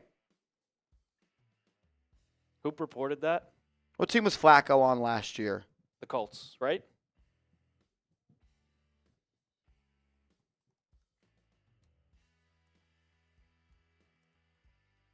Outfield Yates.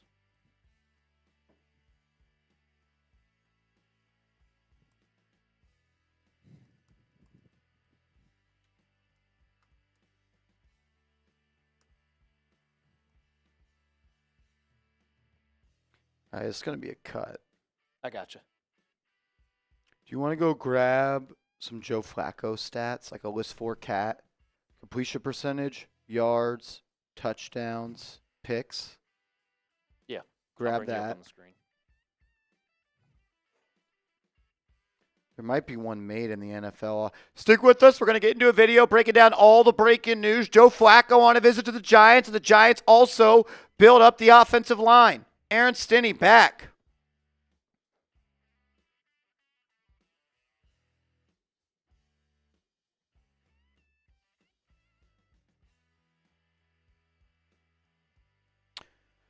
All right.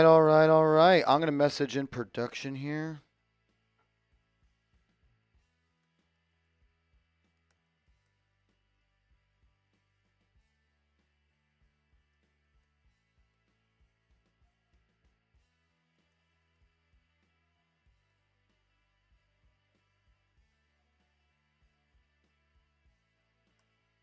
We do have a Joe Flacco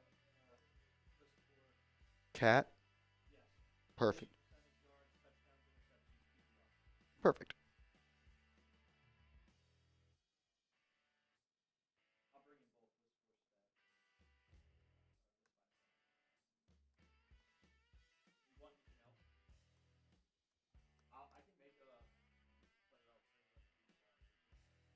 Yeah, exactly. Player L3 with the report, his stats, list 4 cat. If you want to get a bio just to sit on as well, that's all we need. And then once you're done with that, let me know. I'll get you some more thoughts.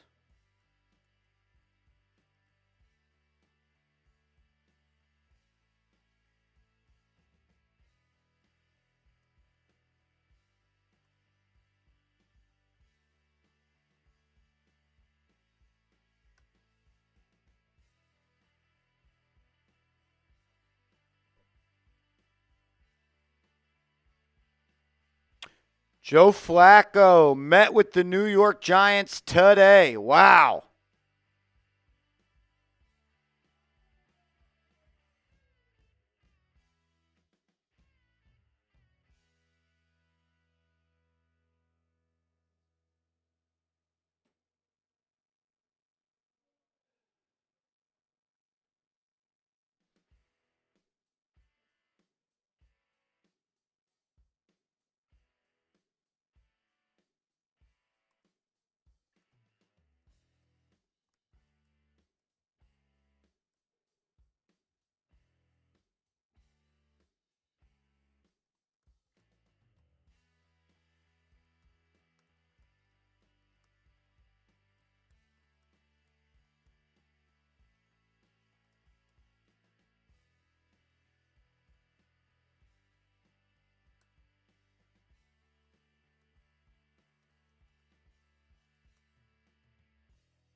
The New York Giants.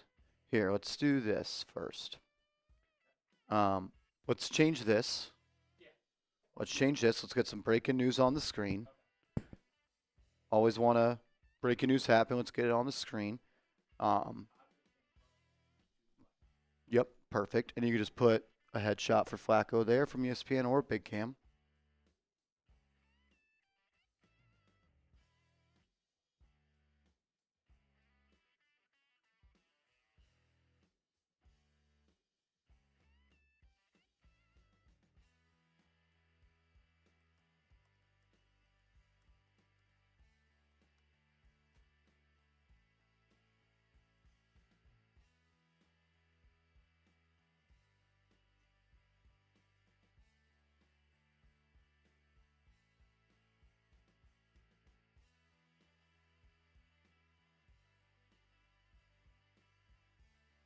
So Joe Flacco meeting with the New York Giants.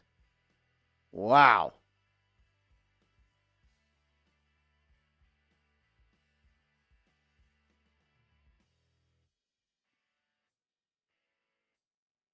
I am. Looks good.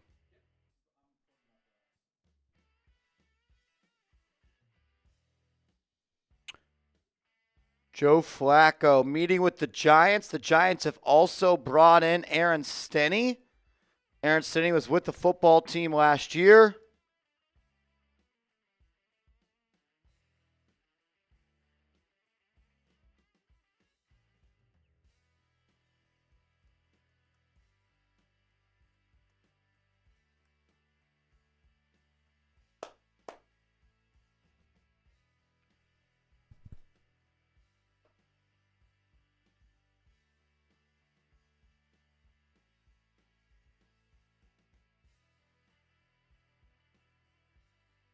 All right, all right. Here we go. Getting some news here late on Thursday afternoon in the National Football League.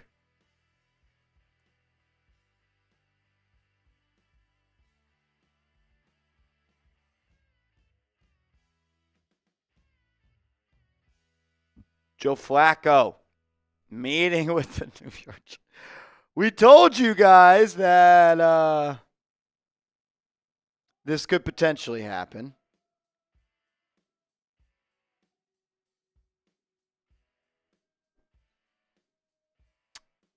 Are they going to wait for Rodgers? Or have they moved on?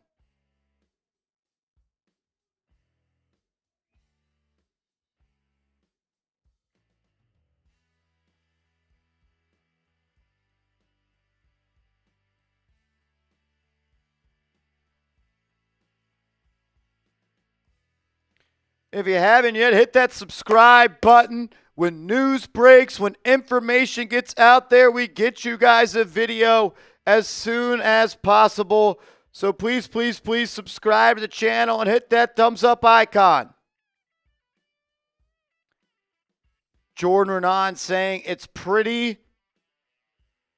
seems pretty safe to think the Giants will end up with one of these three quarterbacks: Rodgers, Wilson, Joe Flacco.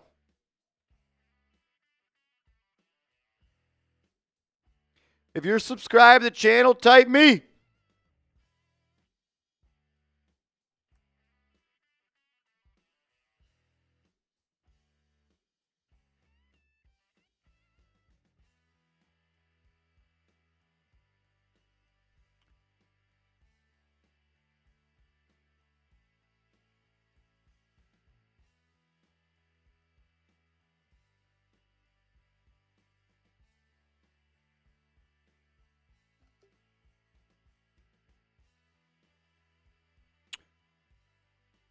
All right, all right, all right.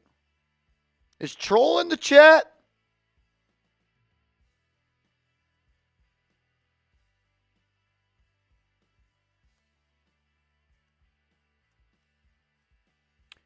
In the doc, when you're done with that, I'll have some other graphics for you to grab.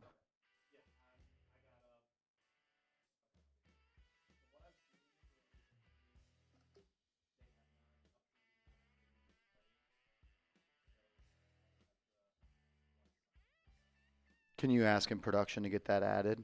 Can we get Aaron Stinney in the database?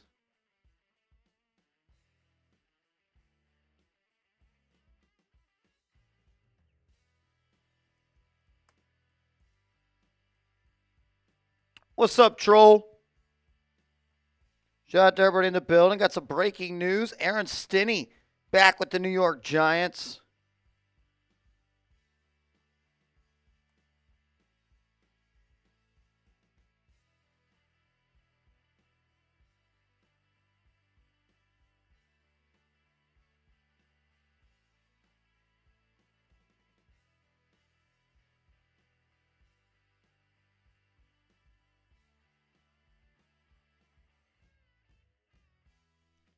Why is he such an asshole, dude? All the time. Just literally the most sassy responses all the time.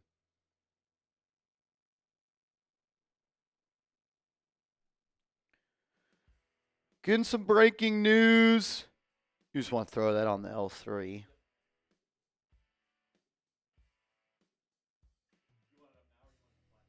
L3. Do you have Giants O-line depth chart in there?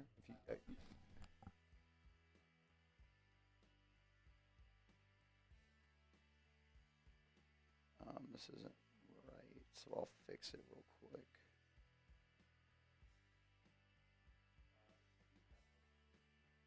I'm moving one over because I don't think that one's right.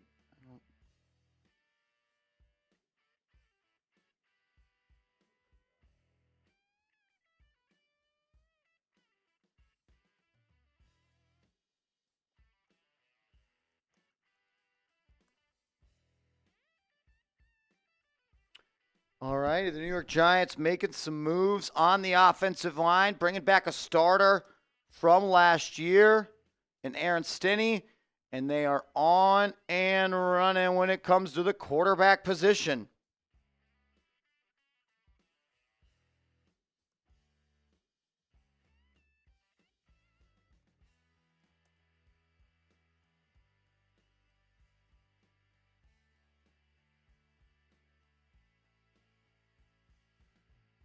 All right, I'm moving that over right now. Depth chart.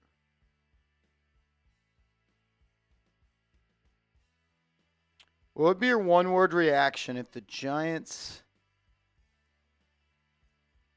It's just in there now. It's still in the same row. If you want to pop it up so we could check it real quick. You're good.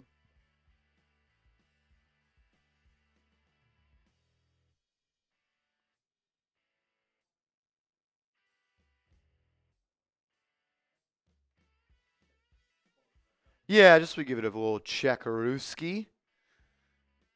Hit that sub button, hit that like button, and lock us in.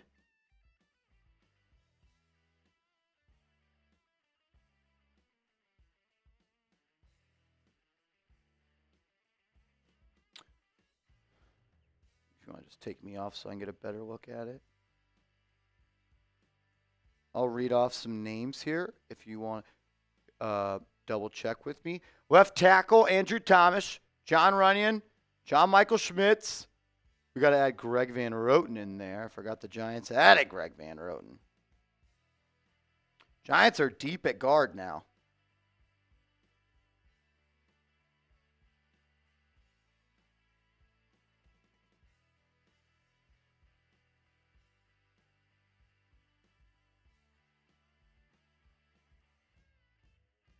Giants are making some moves, man. Getting on the offensive line. Greg Van Roten.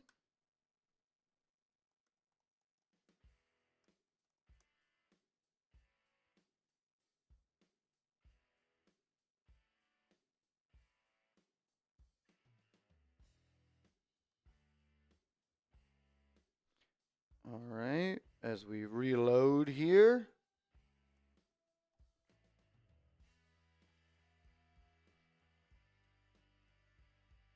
All right, I'll read it again. Andrew Thomas, John Runyon, John Michael Schmitz, Greg Van Roten, Jermaine Illuminor. Backup left tackle, James Hudson. Backup left guard, you got Aaron Stinney and Josh Azudu. Backup centers, Austin Schlottman, Jimmy Morrissey. Backup right guard, Jake Kubis. Backup right tackle, Stone Forsythe and Evan Neal. Push that across. Push it across. This is what we're looking like now on the offensive line with the New York Giants making some moves over the past couple of hours. Brought back Greg Van Roten last night. You bring back Aaron Stinney today. Give me your one word. Give me your confidence level in this offensive line. Scale it for me from 1 to 10. Confidence level. 1, you're not confident. 10, you got the most confidence in the world. Let me know. Let me see what those Joe Flacco stats are looking like here in the preview monitor, just so I can get my eyes accustomed to them. Got a 5, 4.5, 7, 6, 7, 7, 7, 6, 6, 4, 5, 7, 7, 6, 6.5, 7, 7. What's your confidence level in the Giants' offensive line? Bringing back some players. Greg Van Roten slides back into your starting right guard spot. You add Hudson. You add Forsythe. You bring back Stinney. And you also are looking to add some more players. We'll see if maybe they go and take a bigger swing at a guard spot. I'm not so sure they will. What I do like about this Giants offensive line is that the Giants are bringing back some familiar faces, and there might actually be some continuity on this offensive line. Year two of Carmen Brasillo. Year 2 right now, the same starting 5.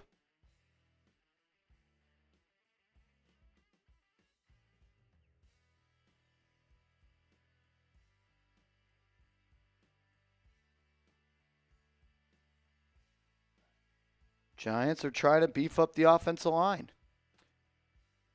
And they've also brought in on a visit Joe Flacco. As you can see, Flacco has bounced across the NFL over the past couple of years.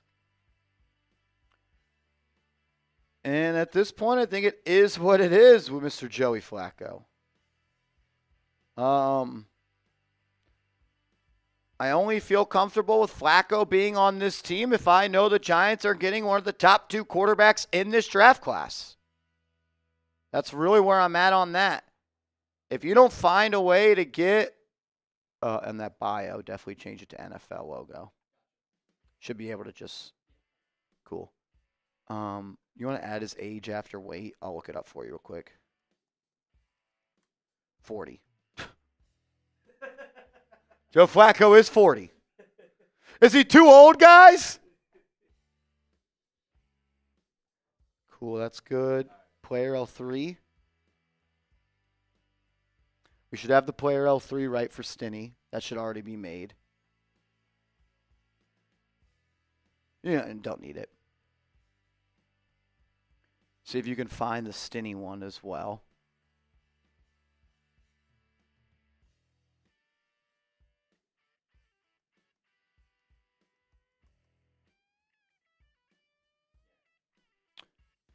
How does that look?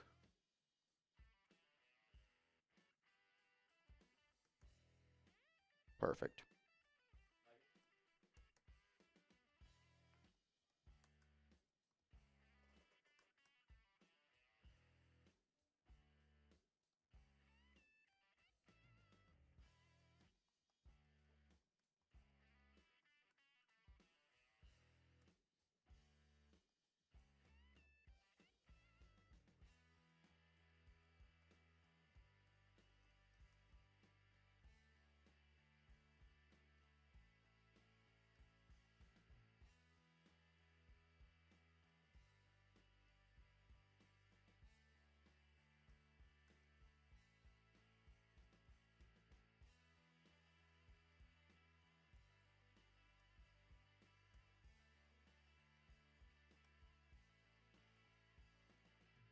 Rough script there, something like that for you.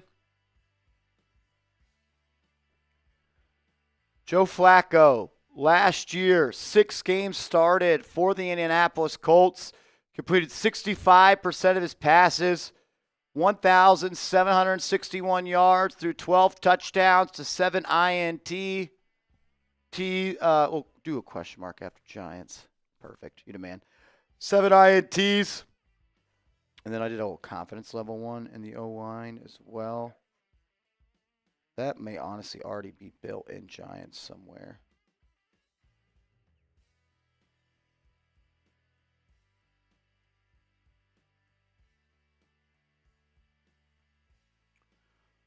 Joe Flacco. That's something. That is something. I don't mind Joe Flacco mentoring a young quarterback. I don't want Joe Flacco to be the guy that's responsible for getting Malik Neighbors the football for multiple games next year.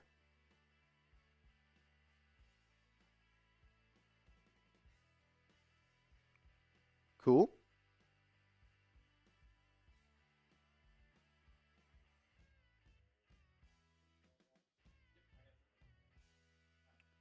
All righty. We can go ahead and jump into this then. Keep your eye on the time. Just make sure we get to 8. I'll have a stop. Cool. I'll start at 1 as well.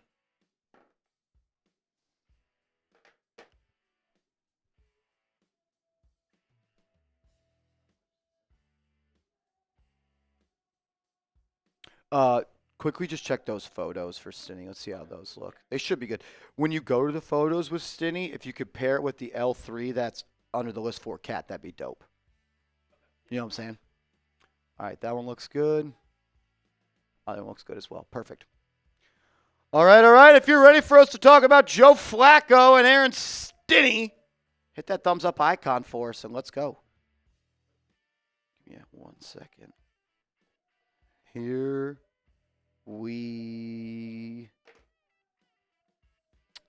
let's do it. Day 4 of NFL free agency is here for the New York Football Giants, and they are making some moves. Let's start with the rumors and news of the day. We know that the Giants are meeting with Aaron Rodgers. We're going to restart. That's on me. Not me with Aaron Rodgers. I lied. Also, remember message and production when the cut starts. Just put cut starting with Flacco L3. So me. Giants aren't meeting with Rodgers. I lied. The bright lights scared me. I got scared.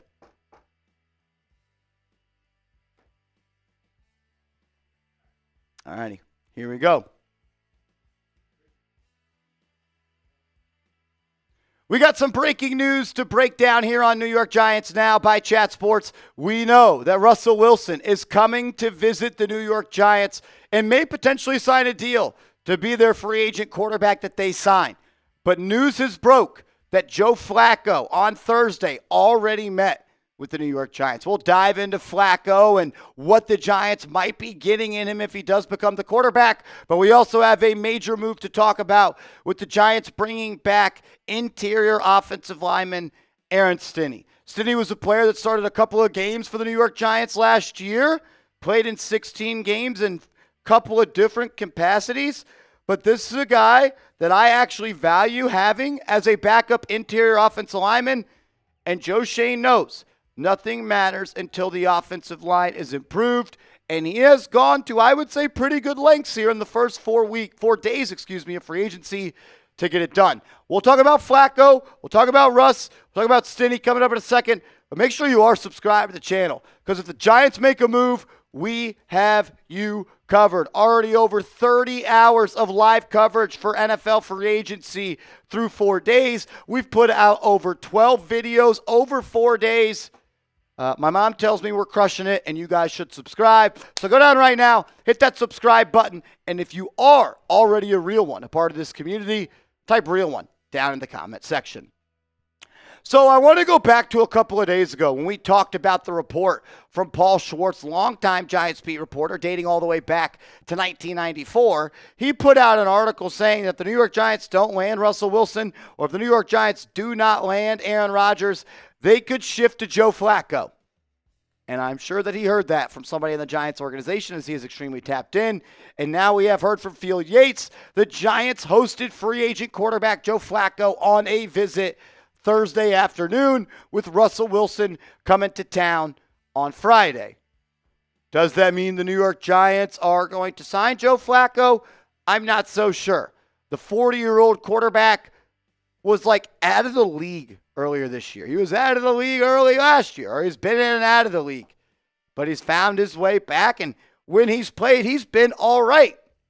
In 2024, he started 6 games for the Indianapolis Colts, completing 65% of his passes, And I thought at times, specifically last year with the Cleveland Browns, it looked like he could still spin it. He got it back in the playoffs. He looked good in the playoffs for them. I'm not going to say I watched much Colts games this year, to be quite frank with you. But I do have a couple of friends that are Indianapolis Colts fans, and they weren't too upset with him. This was a guy that I thought for a long time was always underrated in the National Football League.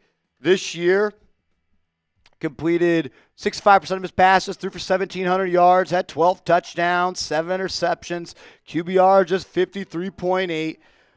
I'll say this. If you're signing Joe Flacco, which it sounds like the New York Giants at least have a little bit of interest in if they're going to bring him in for a visit, you're doing so for a couple of reasons. You trust him to start a couple of games. You're not signing Joe Flacco to make a deep playoff run, to be competitive in the NFC East. You're doing it to have a serviceable veteran there and a guy that for cheap could mentor a young quarterback. If the quarterback room you leave the 2025 offseason with is Joe Flacco and Shador or Cam, it's not that bad of an outcome. Because honestly, I think Shador and Cam could start week 1. Everybody knows I want Aaron Rodgers. So I think Aaron Rodgers gives the Giants the best chance to win the most games possible in 2025. And that's what I want. I also think that Aaron Rodgers would be a good mentor for those young guys. Obviously going to be a lot more expensive. I don't want a cheap quarterback. I want a good quarterback. And good quarterbacks aren't cheap. And Joe Flacco, he will be cheap. And he's honestly just not that good anymore. He was really good for Cleveland when he had to come in for Deshaun Watson, all the other injuries they had there. Put a couple of really nice games together. This year, you had 8 big-time throws compared to 11 turnover-worthy plays. You're never supposed to have more turnover-worthy plays than big-time throws. In 2023, 11 big-time throws and 11 turnover-worthy plays. He puts the ball in harm's way a lot. If you miss out on Aaron and you miss out on Russ, I guess it might have to be Joe Flacco. I quickly want to take a look at the top free agent quarterbacks left. Aaron Rodgers, Russell Wilson, Gardner Minshew just left. So Aaron Rodgers, Russell Wilson, Jameis Winston, Joe Flacco, Trey Lance, Cooper Rush, Drew Lock, Tyler Huntley, Carson Wentz, Taylor Heineke, Teddy Bridgewater, Josh Johnson, Sam Ellinger, and it doesn't matter after that. It's slim pickings. It's slim pickings. What's your one-word reaction to Joe Flacco visiting the New York Giants? What's your one-word reaction to the Giants having a visit with Joe Flacco? Let me know in the comments section.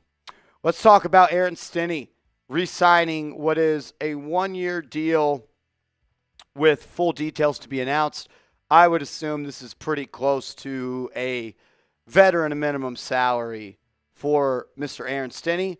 But this is a player that I have confidence in if he has to play on the offensive line, if there is an injury. And I like that Joe Schoen is adding some legit depth again to this offensive line, and we're kind of running it back with the players we have, and now there's some continuity there. Year 2 of Carmen Brasillo and year 2 of this group.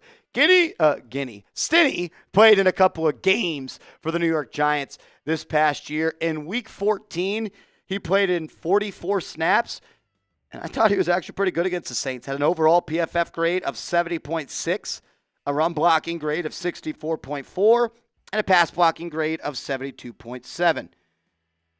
In that game, he didn't really play all that bad. And, this is someone that I trust. He also played in 68 snaps in the Baltimore game.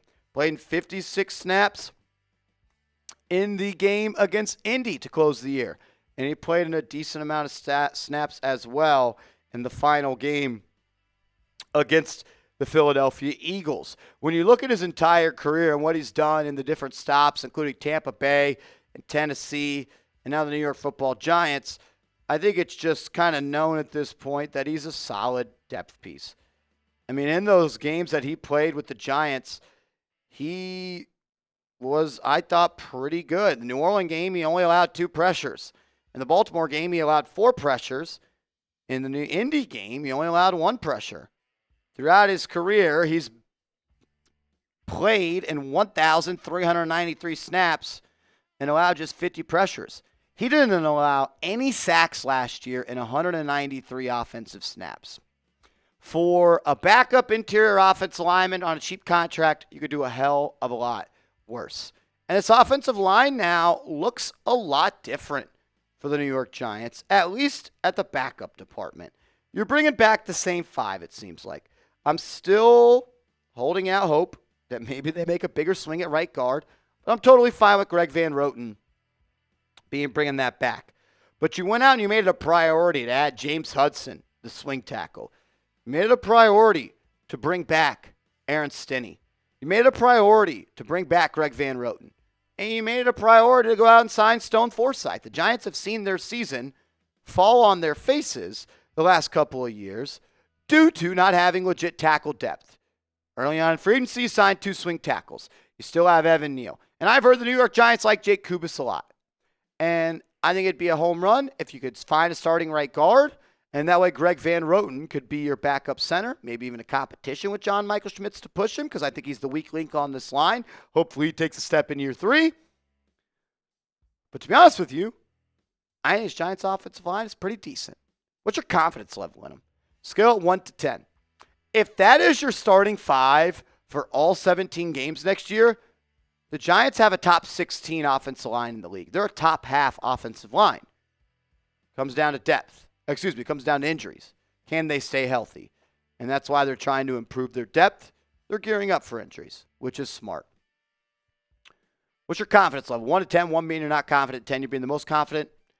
If they're healthy, and those are your starting 5, I got a confidence level of 10 in them to be good.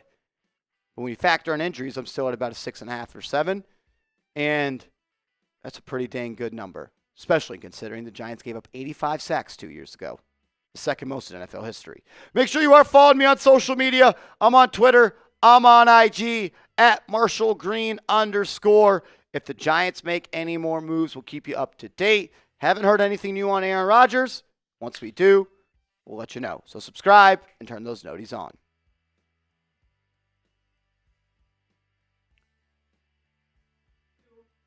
There we go. There we go.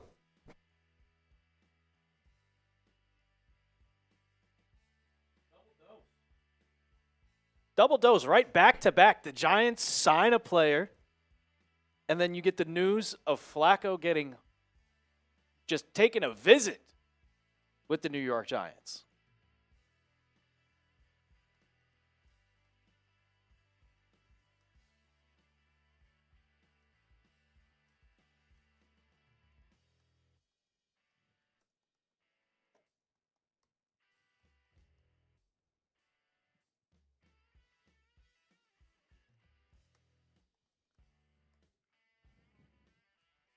I mean, you kind of said it, Marsh, but the Giant. I mean, they're making backup plans just in case, But I truthfully, I think you're either getting one of the two. Like you're getting Russ or you're getting Aaron Rodgers.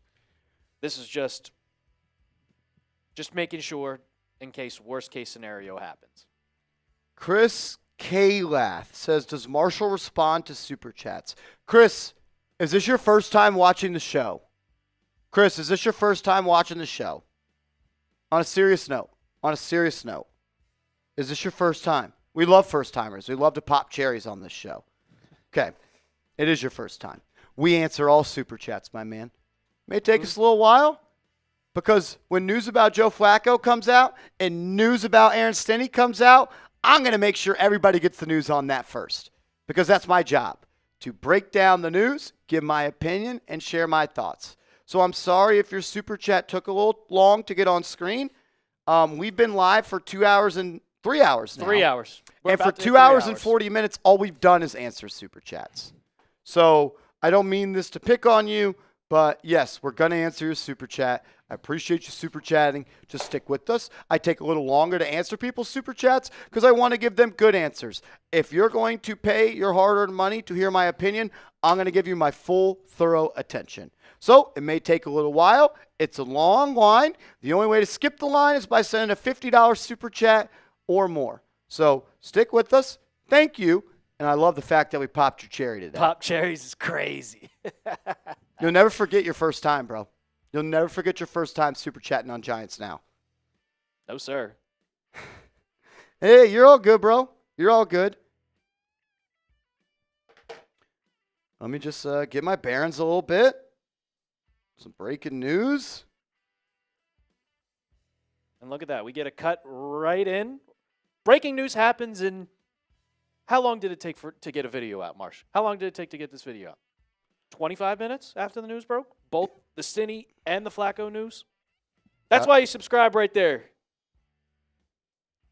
Ladies and gentlemen. We're live on YouTube. The second, and we'll get to your super chat in a second, W-Deck. But the second that the Giants made a move, making a cut, and we're getting this out on the channel. So that's why. That is why. My guy Rich Pryor, maybe just Pryor, P-Y-A-R. I know he's watched the channel forever. I never knew how to say his last name. Rich, we got you locked into the 50-50 as well. Up to 26 ducks on the pond. We appreciate you. And that's where we are. That's where we are on that. The chat keep asking, where's Smitty? I see two people right now asking, where's Smitty? I think Smitty's here by now. Smitty has an NBA watch party to get to tonight, so I took over. I took over for the good old Tyler Smith. I'm not on Giants often, but you could see me every game for the New York Knicks and Knicks Now. Oh, it's hot in here. I got the fan going. Yeah, we're just blowing around hot air. This room doesn't get AC for some reason. The only one. Who is this Alper clown? Yeah, I'm a clown. I know. You don't have to tell me twice. Oh, my God, some breaking NBA news. What do we got? San Antonio Spurs star De'Aaron Fox will undergo season-ending surgery on Tuesday for a tendon damage in his left pinky. You know what that tells me? They want Cooper Flag. They are tanking for Cooper Flag.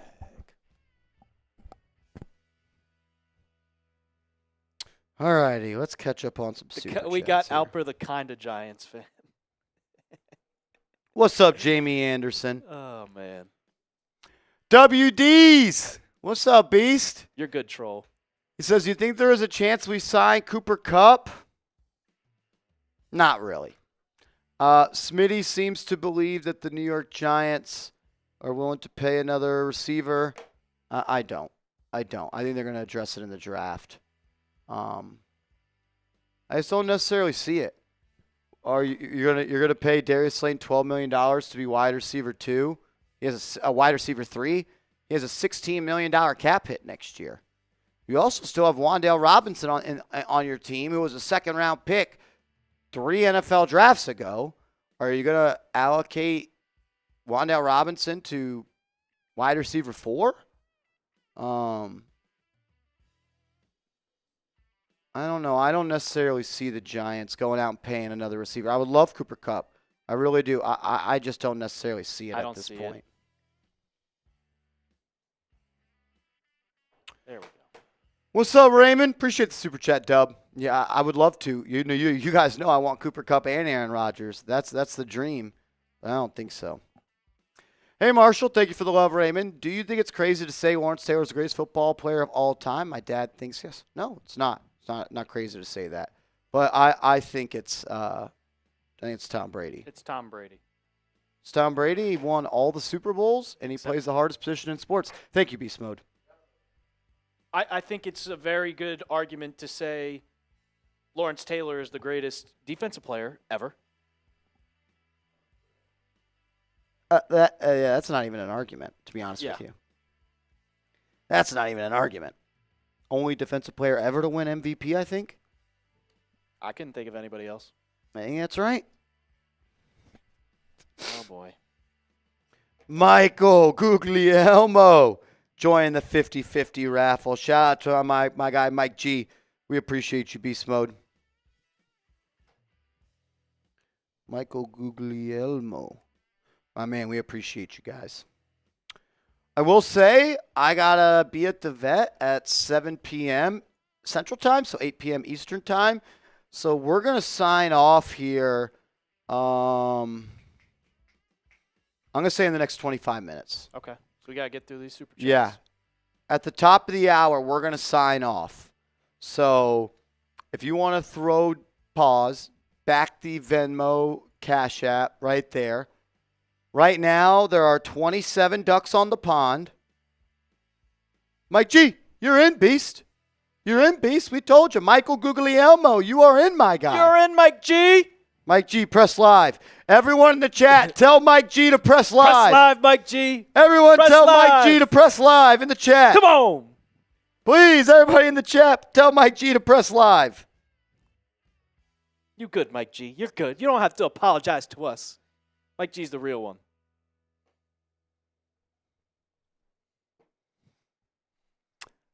Michael Guglielmo, a.k.a. Mike G. Says, I'm live and doing dad duty. We got you, Beast. You're locked in. You're the 27th duck on the pond, homie. Shout out to you, dog. Shout out to you. All right. So, Alper, do you know how to put the clock on? Yeah. We do it for the Knicks watch parties. You are right. Come on now. You are right. Come on now. You are right. Let's put a big 25 on there and start just it. like it is? Just like it is. All righty. I'm pushing it across, and I'm hitting that start. Stream ends in 25 minutes. If you want to enter the 50-50 raffle, at Marshall Green _ on Venmo, send a $20 super chat, or $MarshG10 on Cash App. And then we'll roll. Daryl, what's up, homie? Joe Schoen should have prioritized re-signing Saquon. It was our best player. Focused rebuilding the offensive line and found a better QB later.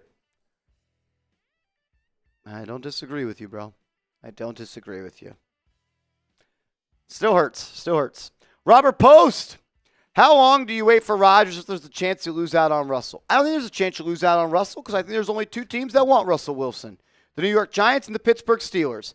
And the only teams that want him are the ones that are missing out on Aaron Rodgers. And also, Alper, I could be wrong here, just reading the tea leaves. If the Giants loved Russell Wilson, why are they bringing in Joe Flacco? Exactly. If the Giants were scared of missing out on Russell Wilson, that tells me they're not scared. They're not scared. Because if they miss out on Aaron Rodgers, you have the option. You overpay for Russell Wilson or you go and find another quarterback. And they're bringing in Flacco for a visit. So clearly they don't want to overspend. For Russell Wilson. Rodgers, different story. But if you're bringing in another guy, it's clear as day. Like, you're not scared. You're not worried. You'll bring in Joe Flacco. Justin, Corey, and Tom Z, you guys are all in the 50-50 raffle. Someone's going home with $300 today. Woo! I'd wait as long as it takes. You've already waited this long, and he's the best available option. And he hasn't told you no yet, so keep waiting. Ambassador, can we get a legit one-year starting wide receiver with 65? I think so. You can get an impact player receiver at pick 65. You need a good GM. You need someone to find someone. I think so. Gavin, what's up, homie? Have we discussed how people are done with Rodgers only because he can't make a decision? Love how Shane hasn't mortgaged our future yet. Have we discussed how people are done? Yeah. Yeah. 4 days was too much to wait. I will wait however long it takes. Until Aaron Rodgers tells me I'm not a Giant, I am in on signing Aaron Rodgers. Brandon, what's happening, Beast? Hey, brother, let's connect for some interviews. Few celebs coming on the show next week down here in Miami. Brandon Mason, send me a DM on social media, bro, at Marshall Green _ We could talk about it. Rich P, my guy. Hey, Marshall. Still makes me nervous waiting this long for Rodgers, but I believe in you and Smitty. Go blue. My thing is, if you're willing to wait 3 days, why aren't you willing to wait longer? Why aren't you willing to wait more? If you're willing to wait for it, and they're already setting up contingency plans. You don't have to sit on your hands to do nothing. But if you're this in deep, don't get out the pool. Philosopher, what's up, Beast? Just hypothetical. If we get Rodgers and the Bengals let Chase explore free agents and we draft Hunter with Neighbors, where do you see that offense?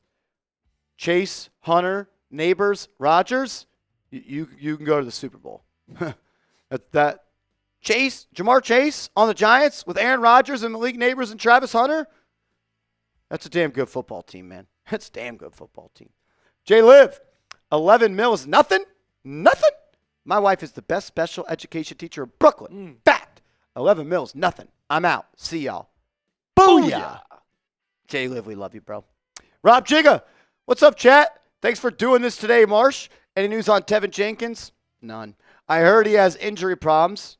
You must be watching the show because I say all the time he's got injury problems. And if you heard it from someone else, I'm pissed the hell off because you should be watching this show. Just kidding, Rob Jigga. We love you, bro. Yeah. Yeah, ridiculous. Rob Jigga, we love you, beast. Paul Bigelow, if they made a movie on the Giants about the last 4 years, what would be the title of that movie? The Titanic. The ship has sunk. The ship has sunk. Disaster? Disaster. Oh, that's funny. Nicole O'Brien, are we doing a 50-50? Yes, ma'am, we are. You got 20 minutes to enter at Marshall Green _ on Venmo. $MarshG10. $20 to enter. You know the drill, Nicole. You are a real one. Thank you for being here and supporting as always. Nice to meet you too, Tiger Metal Stack. Jay Liv's back again. Jay Liv, hey, ding dong. That's you. You gave away the ending. You want to tell us who? I don't know what this means. Kaiser, how Arrival ends? I don't know what he means. I think he's saying you spoiled the movie. Well, yeah, if you haven't seen Shutter Island in 15 years, I think you get about 2 years. So you can spoil Infinity War now. Sure, I don't care. Would that be okay to spoil it? I'm saying it's if it's over 5 years, you could spoil it. Okay. Everybody dies. Jay Liv, we appreciate you, man. Why Comb? I think that's right. Appreciate the super chat. What do you think about round 1 Hunter, round 2 Dart, and round 3 Shamar Turner if we got a vet QB? Who's our vet QB? Russell Wilson or Aaron Rodgers? Sure. If it's Joe Flacco and Jackson Dart, you're handing in an incomplete assignment hoping that you did get a good grade. That's incomplete. Jackson Dart and Joe Flacco, that's fireable. Jay Liv, they met with Flacco. Oh, snap. A-Rod feeling the heat now. He'll be paying the Giants $40 million to play for them. That'd be sick. That'd be cool. That'd be sick. Jay Liv, we love you. Mark Martin, what's up, Marsh? Hear me out, bro. I do not like the re-signing of Slayton, but Neighbors dropped more passes than he did last year. Also, let's rate our top 10 Giants wide receivers. Get the targets, brother. Mark, what I would say is drop percentage is a little bit different than overall drops.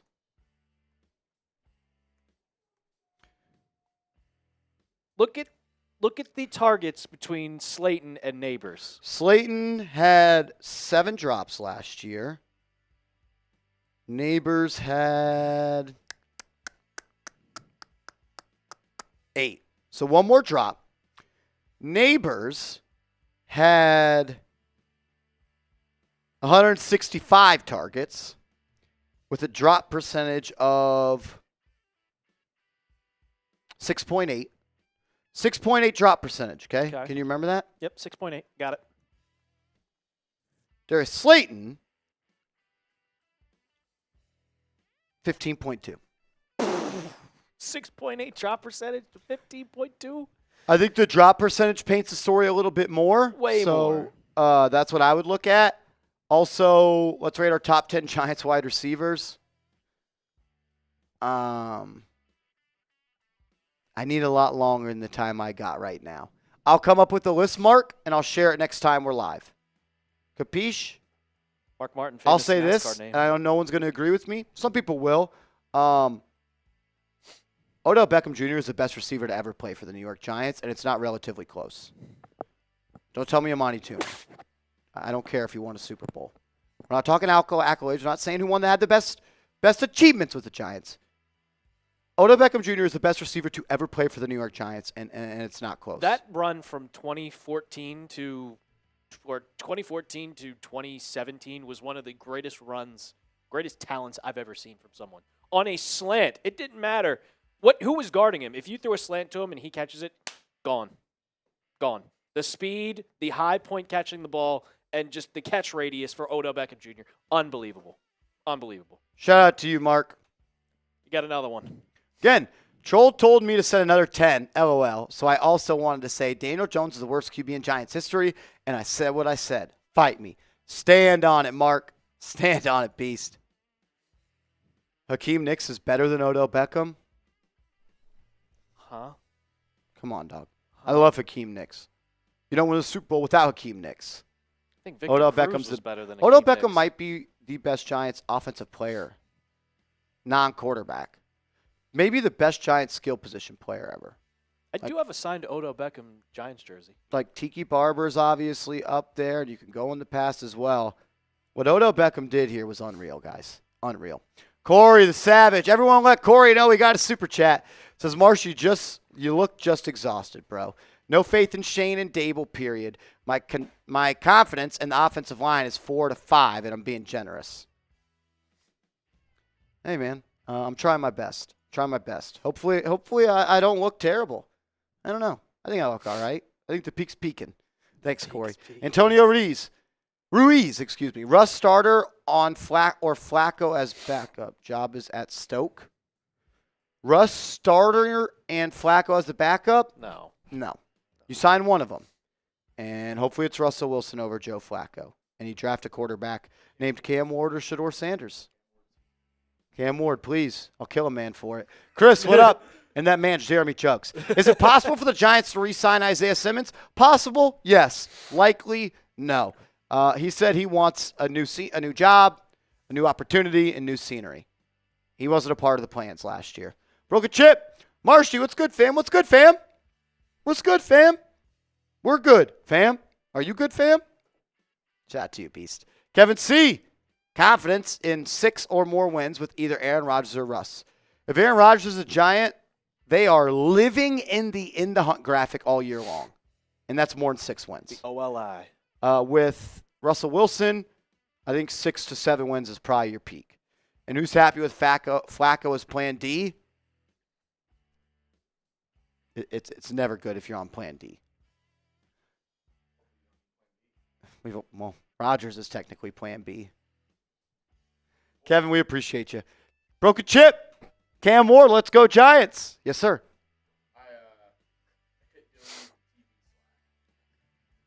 Okay, no idea. I said, what are you doing right now? Did he piss himself? He goes, who is this? And I go, can you do copy or not? He goes, well, I'm on Dolphins. Wait your turn. And I messaged back, well, it's Michigan copy. You tell me. Oh, my What'd he God. say? He gave him a heart He did attack. respond for a second time to say, I'm just kidding. This is Jeremy. That's hilarious. I will get to all the 50-50s in a second. We're trying to beat the buzzer on all of those. If you sent it to my Venmo at @MarshallGreen_, I promise I got it. If you sent it to my Cash App, $MarshG10, I got it as well. I want to get to everyone's super chats. We got one more. And then we'll focus. This last one? Yes, this is the last one, and we're all caught up. Gilly. Just got in. What are the new signings? The only signing today is Aaron Stinney. Aaron Stinney, interior offensive lineman, back with the New York Giants. Biggest news of the day, though, Gilly, Flacco is visiting with the New York Giants. All righty. Pull up that list 3 bottom for me. I'm going to catch up on all of the Venmos that I have received. What do we have, before I type it in, the winner gets? Do we have 300 at this moment, and we'll add to that in a second. All righty.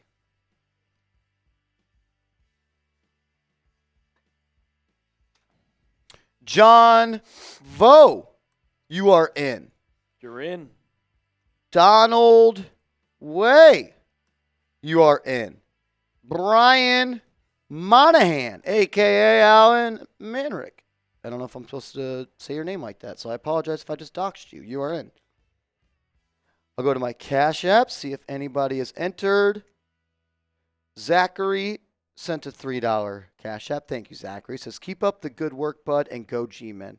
Zachary, thank you for the very kind words. Shout out to you, Zach. Alper, we are up to 330 ducks on the pond. $330 up for grabs. I'll update that right now. 330. Oh, well, If you want to have a let me chance add to a dollar enter sign. the duck race, last call. At @MarshallGreen_, $MarshG10. When this clock gets to 5 minutes, The entries are done. The entries are done. We're going to do the race at 5 minutes.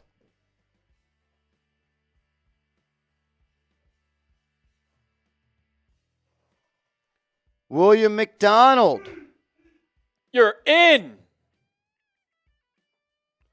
William says, if Flacco is the QB, then Cam Ward can teach him to QB. Jonathan, shout out to you.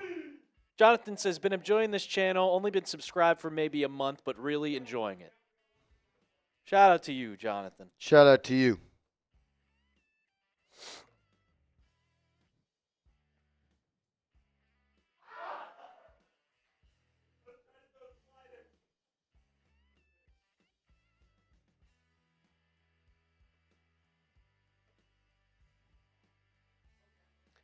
Now we're 23 likes away from 900. Can we get to 900 before we do the duck race?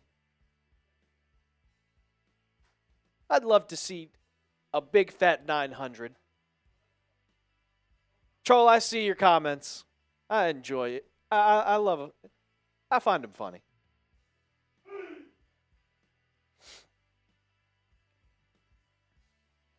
Hey, thank you, Mike, for watching. Mike McLean. Shout out to you.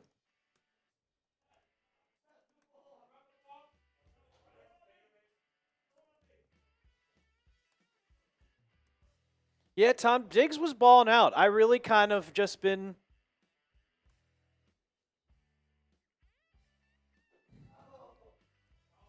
I appreciate that, Rising Sun. We trying here. We got to focus on the show here too. And I'm not going to talk over Marshall while he's reading super chats. But yeah, I thought Diggs balled out for a while, and then he tore his ACL. I really thought he was washed at the end of his time with the Bills. I mean, he kind of fell off. You saw Josh Allen not targeting him. He was getting mad about his targets. And yeah.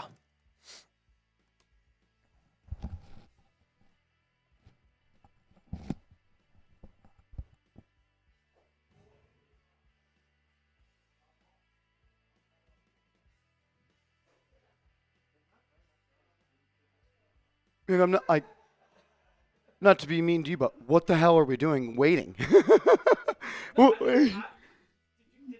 hear my mistake yesterday? I heard that a similar situation happened. Yeah, I'm reading it right now. And I'm like, after yesterday, in my head, I'm like, ASAP, ASAP, ASAP, ASAP, ASAP. We want to be first. Yes. We are leaving money on the table if we're not first.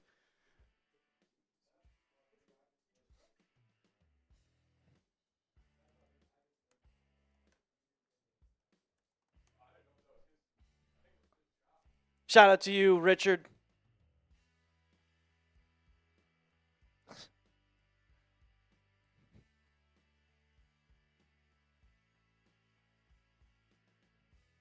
Troll, if you're ever on Knicks Now on the watch parties, you will definitely see me. We got a watch party on Saturday night playing the Warriors. It's going to be a good one.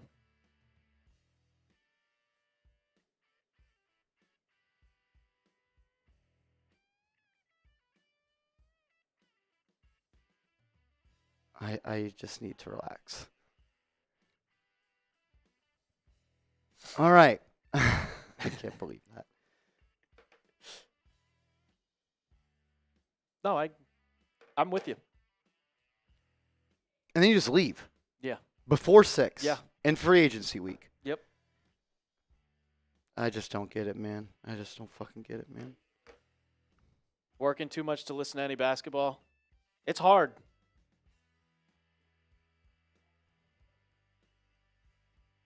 Marsh for the next Giants general manager.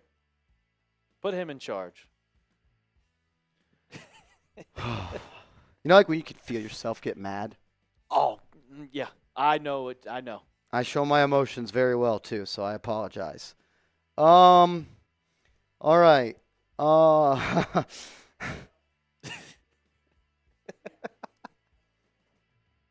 Taryn Delsaline, you are in. Rodney Pierre, you are in. Rodney. 1.5 minutes to get into 50-50 raffle.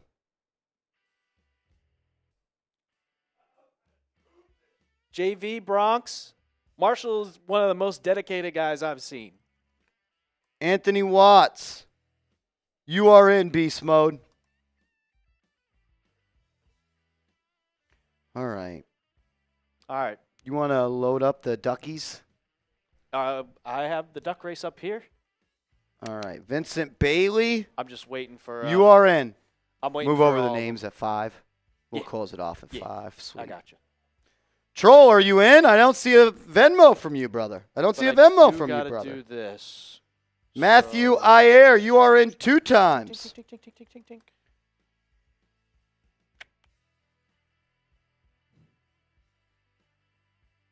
Paul Bigelow in again. Got 40 seconds, people. 40 seconds. 40 Vincent seconds. Bailey, I already got you in. Vincent, you are in, man.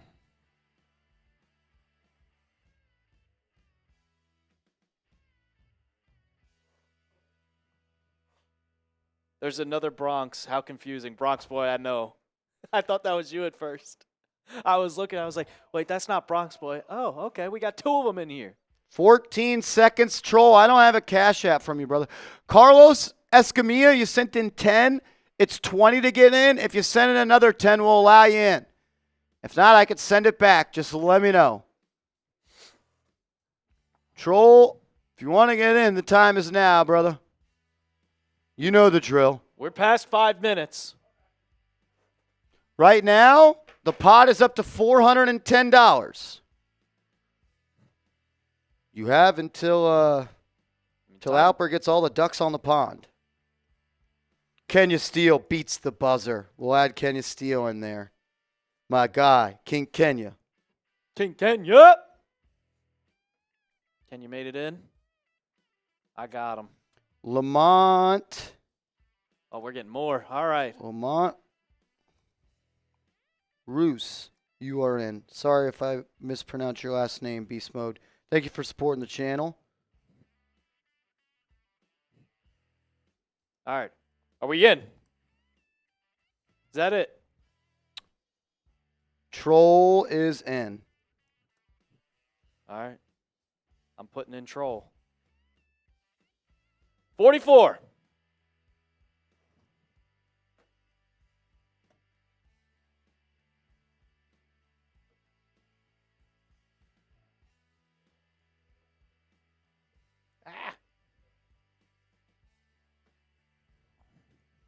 Carlos, we're going to add Carlos because he sent in the 10 before the buzzer, and he got this one in as well. So we're up to $450 going to the winner.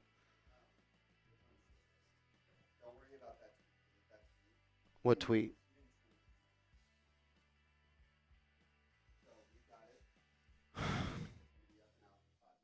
Can the hottest channel at the company be a little bigger priority right now?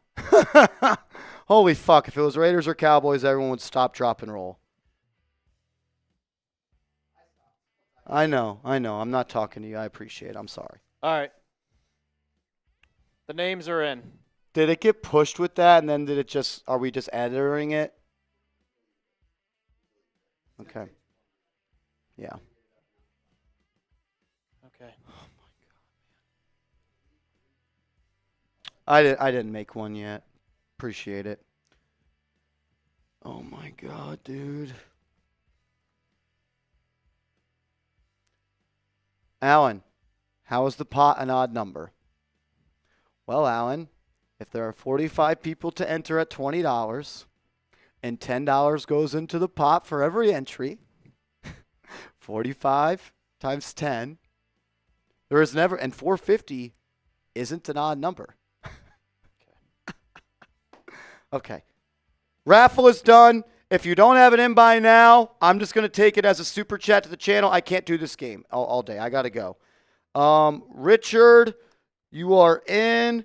ERX, you are in, Richard. And Miguel Rosario, you All are right, that's in. it. For 47 ducks on the pond.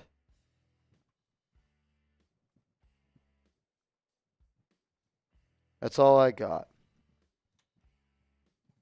All right. Miguel, you are the last one. Miguel is the last one. Troll, you are correct. 45 is odd, but not 450. What are we doing, a minute? Let's do a minute. Let's do a minute. Is that a minute? What's up, Bronx boy? What's happening, Beast? Oh, never mind. That's an hour. What am I doing? There we go. All right.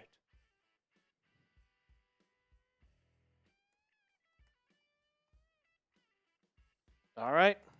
Let me bring this over and we can do it.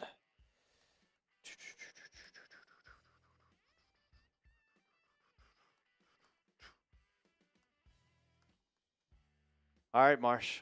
We got it set up. Are we ready?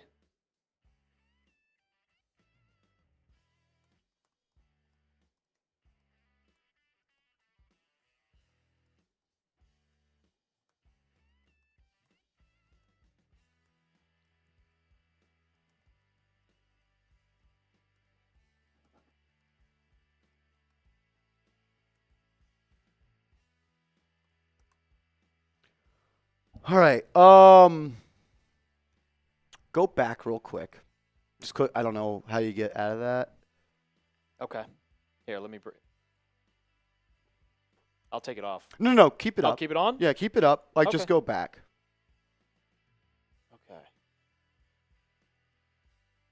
Okay. Okay. Now, scroll down. That's as far as I can go. Shuffle characters. 1, 2, and 3. There we go. Got to shuffle it 3 times. 3 times? I Three got ti- you. There we go. Now we're ready. All right. We're back to full screen. Back to full screen. All right. Are we ready?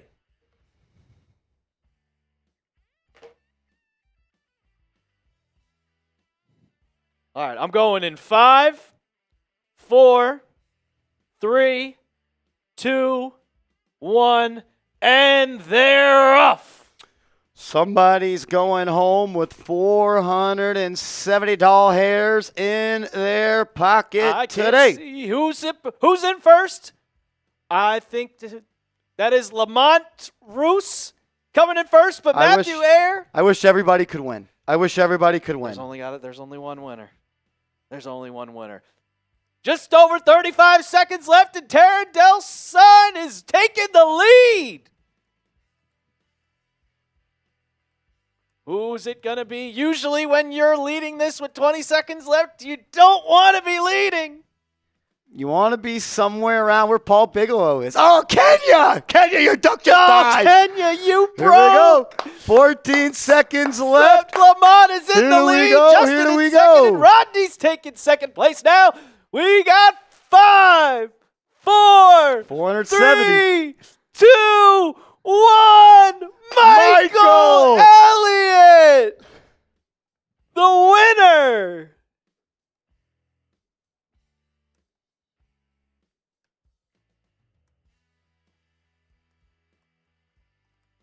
Shout out to you, Michael Elliott.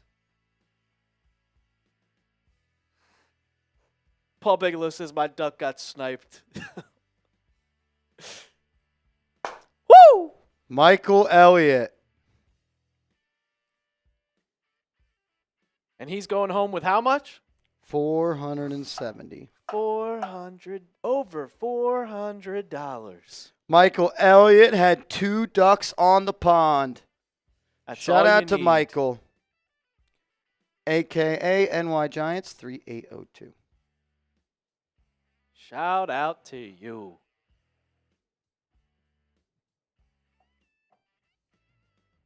All righty, boys and girls. We got to sign off. Michael, if you're still watching, I'm sending it to you right now.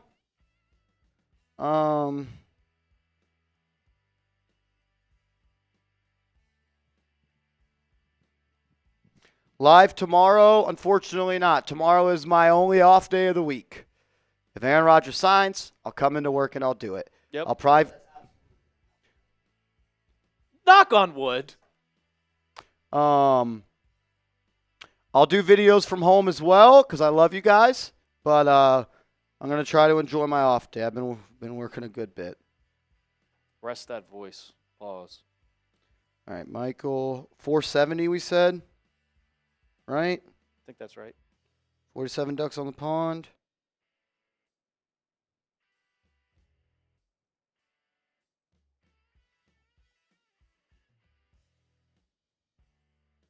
Michael Elliott just sent in a $50 super chat. You're a legend. You're a real one.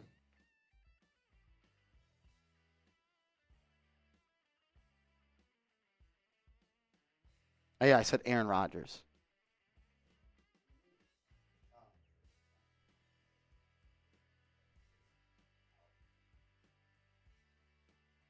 Pop over Michael's super chat real quick. I gotcha. Let's bring it up before we go. Before we get out of here.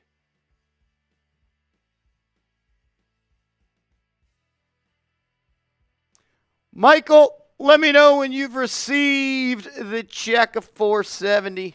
We appreciate you, man. We appreciate you. Thank you, bro, and congratulations. And Michael, my man, we got a 3-point goal. Michael Elliott. Bang! Michael Elliott, very kind of you to super chat. Thank you. Don't spend all that $470 in one place. Buy yourself something nice. We're going to sign off on the show. It's been a hell of a show. Been a hell of a week. No live show tomorrow. Unless news breaks, we'll come in. Let's go, Big Blue.